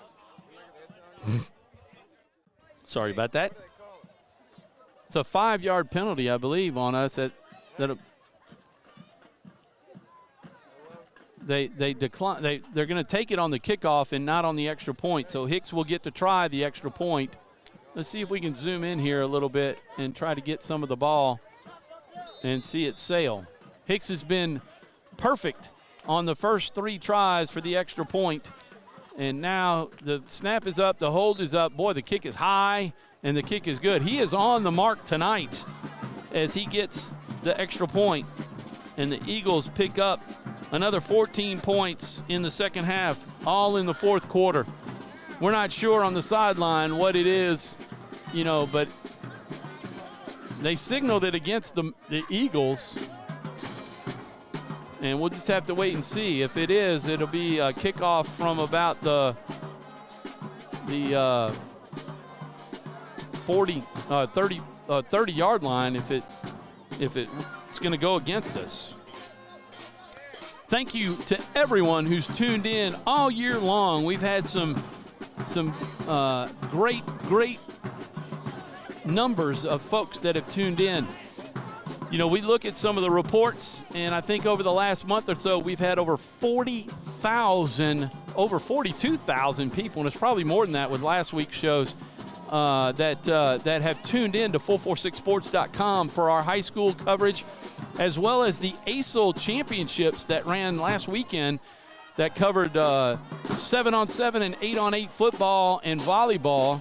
Nathan Martin was on the call for some of the volleyball games, and Doug and Chuck Perkins were out there for the ASOL. Those are championships that 446sports.com is proud to bring you. That's the homeschooled sports group, and they held their championships at Louisiana College, Christian University last weekend.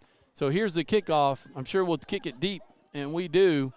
And it's going to be hauled in on the run at about the 30-yard line. You can see him coming near side, trying to get this edge, and he's tackled. We got one guy to beat, Ryan Hicks, and he's down the sideline. He's going to run it 70 yards for the touchdown, and that will end the shutout that the Eagles had going with a 70-yard kickoff return for a touchdown with 1:30 to play.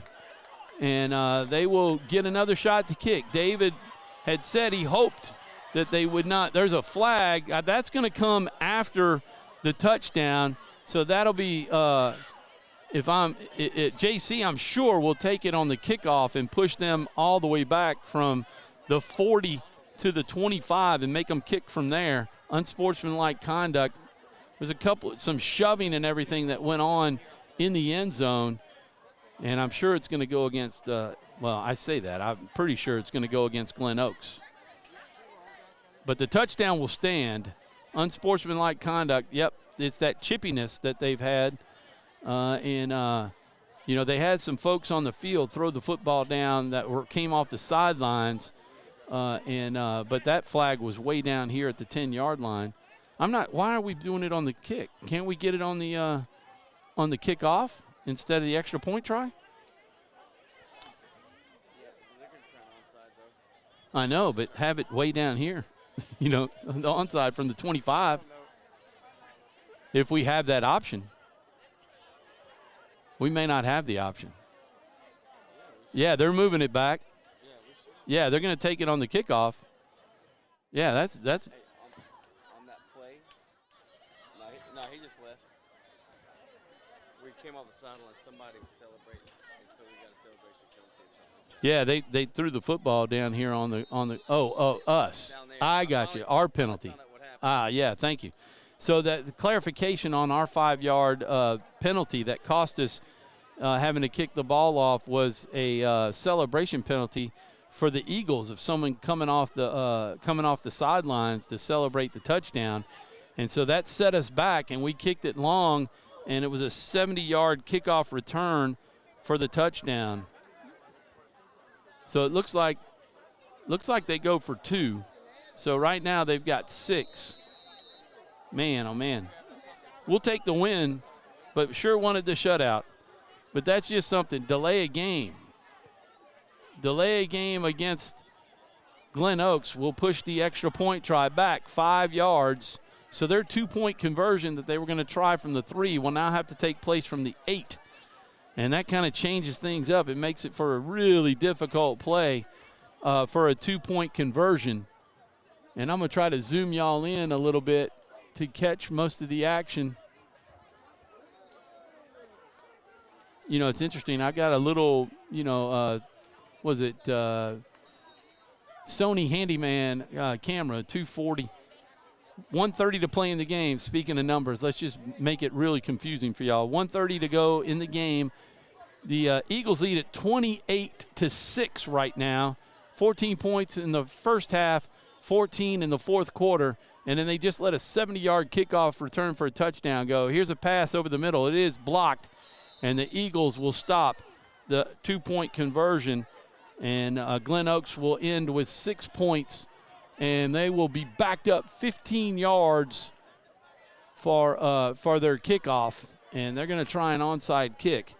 But in the meantime, we're going to take a break, and so I can take a break.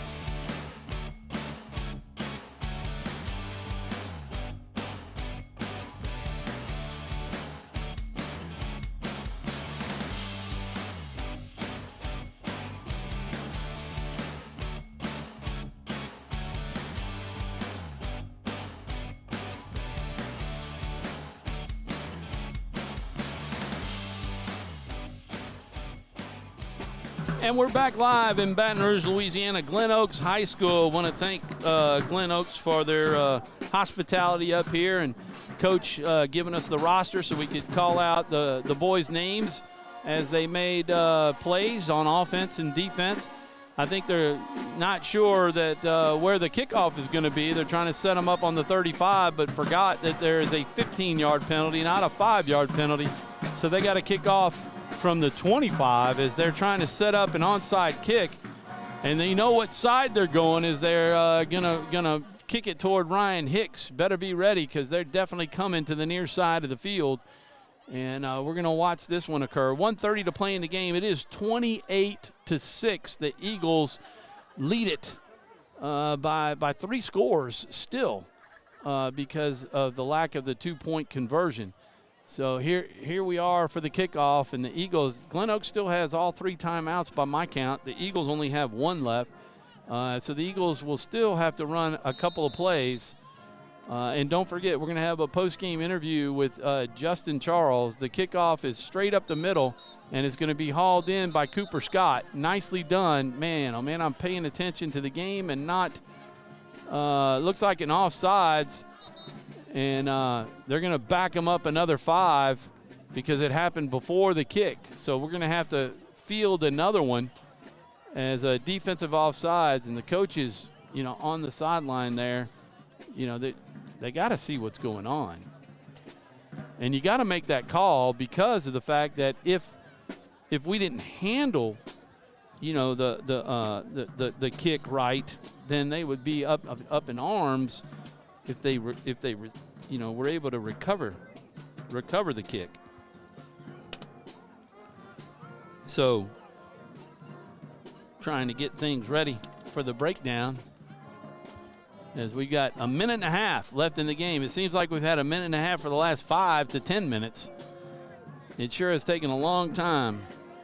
I'm telling you, this second half has been one of the longest second halves, and there's no reason for that. But it's there, and we thank you if you're still hanging in there with us. So the kickoff is from the 20-yard line, and we should have it at the 30 or before, and they're going to kick it up toward the sideline, and we should be able to get to it. We better pick it up. Pick it up! It's live! I'm not sure what we're thinking about. I'm sorry I screamed that. But man, oh man, oh man, Gavin Hilton's got to figure out what's going on, man. It's a live football. I don't know, he was just sitting there looking at it and then finally jumped on it. I mean, he's been playing for 10 weeks, but he got it. So we'll be happy with that.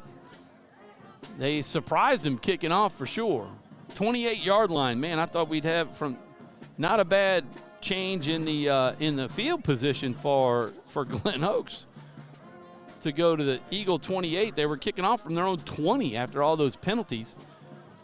And that only took 1 second off the clock. So we're going to be in victory formation here, as we just need to handle the snap and take a knee. And we can at least run a lot of clock off even if we have to punt the ball. And that's what we'll do. We're going to lose a couple of yards for each kneel down as they back up. Henry taking the snap and kneeling. And they make it as a 1-yard loss. And now we just have to make sure that we run the clock and pay attention to the back judge and wait till he raises his hand and then count a little bit. So the Eagles are getting some instruction over there on the sidelines, I'm sure, about how we're going to exit the stadium and try to break down and get out of here as quickly as possible after the game. 50 seconds left. There's a 10-second count. And Eagles will kneel again, and we don't have to take another – well, we might have to take one more snap if they get it set, but we may not have to, as they get it set now with 34 seconds left. And Glen Oaks will just go to the sidelines, and the Eagles will run to their sidelines, and that's going to be it, I believe, as the clock is still running. And that'll be the end of the game, as the Eagles will win their third game of the year by a score of 28-6, scoring 14 in the second half. And then they let that 70-yard kickoff return for a touchdown happen. So David may be trying to call me. Oh. Haha. Folks, there you go. Thank you, Nathan. Still running the commercial. Wow. I forgot to get off the commercial. Boy, that's a lot of time for those guys. Let's see. David Perkins was just trying to call. Let me see if I can get him on the line. Perk.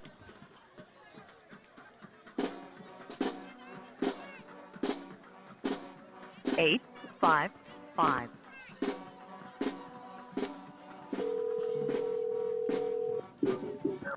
Yeah, you kept going to voicemail. Yeah, I'm sorry. Can you hear me? I can hear you now, David. Yeah, we have you. So, Hi. Eagles win it 28-6 tonight, and David is standing on the field waiting for Coach Justin Charles. Just let me know when you have him, David, and we can do a quick interview and then start packing up. I'm gonna grab him as fast as I can. Yeah, because I know they're trying to get everybody together to get him out of here.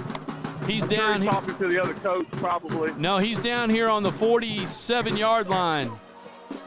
I see him. He's actually leaving the field. He's down on the 40. You know what? Why don't we just hold off and we'll just call this one. I'll go get him. Hey, he's chasing him down. There you with me? Look at David. Yep. Chasing down. Walk with him and talk with him. All right. I got Coach Charles with me right here, Coach. Big win on the road tonight. How you feeling? Man, feeling good, man. good Our boys came out and played. You know, we had some ups and downs there, but for us to put 28 on the board and come out and finish, and I mean, we played a heck of a game defense, man. So I'm just proud of the kids for finishing with the win. So, you know, that's what we needed tonight. Okay, Coach, it's a big win for us. We would kind of sit around now and wait to see if we get into the playoffs. It's a big game for our seniors. So what are you thinking about our seniors tonight? Oh, man, I love these seniors, man. I think we did some things tonight for our seniors. Everybody made some plays, man. Ruben got him a touchdown. Brock got to be on the field with his little brother on those last 2 snaps of the game. Dudes had a great game. Jack Milton. I mean, all of them, man. I'm just so proud of every single one of those kids. And, you know, I just love every single one of them for the back. All right, Tom, we're going to let Coach get back to the team. Congratulations, Coach, and we'll see you back at home. Go Eagles. All right, great job. Great job, David. Thanks. And we're going to pack it up. That ends it tonight. 28-6, your final, as the Eagles win in Week 10 and move their record to 3-7. And now we wait to see if we make the playoffs. Everybody, thank you for joining us. Thanks to all of our sponsors for making this happen all season long. Hopefully we'll have at least one more game, but we'll find that out. Y'all have a blessed night and a wonderful weekend. And congratulations, Eagles, and go Tigers. God bless, everybody. Have a wonderful night. This has been Menard Eagle Football on 446sports.com.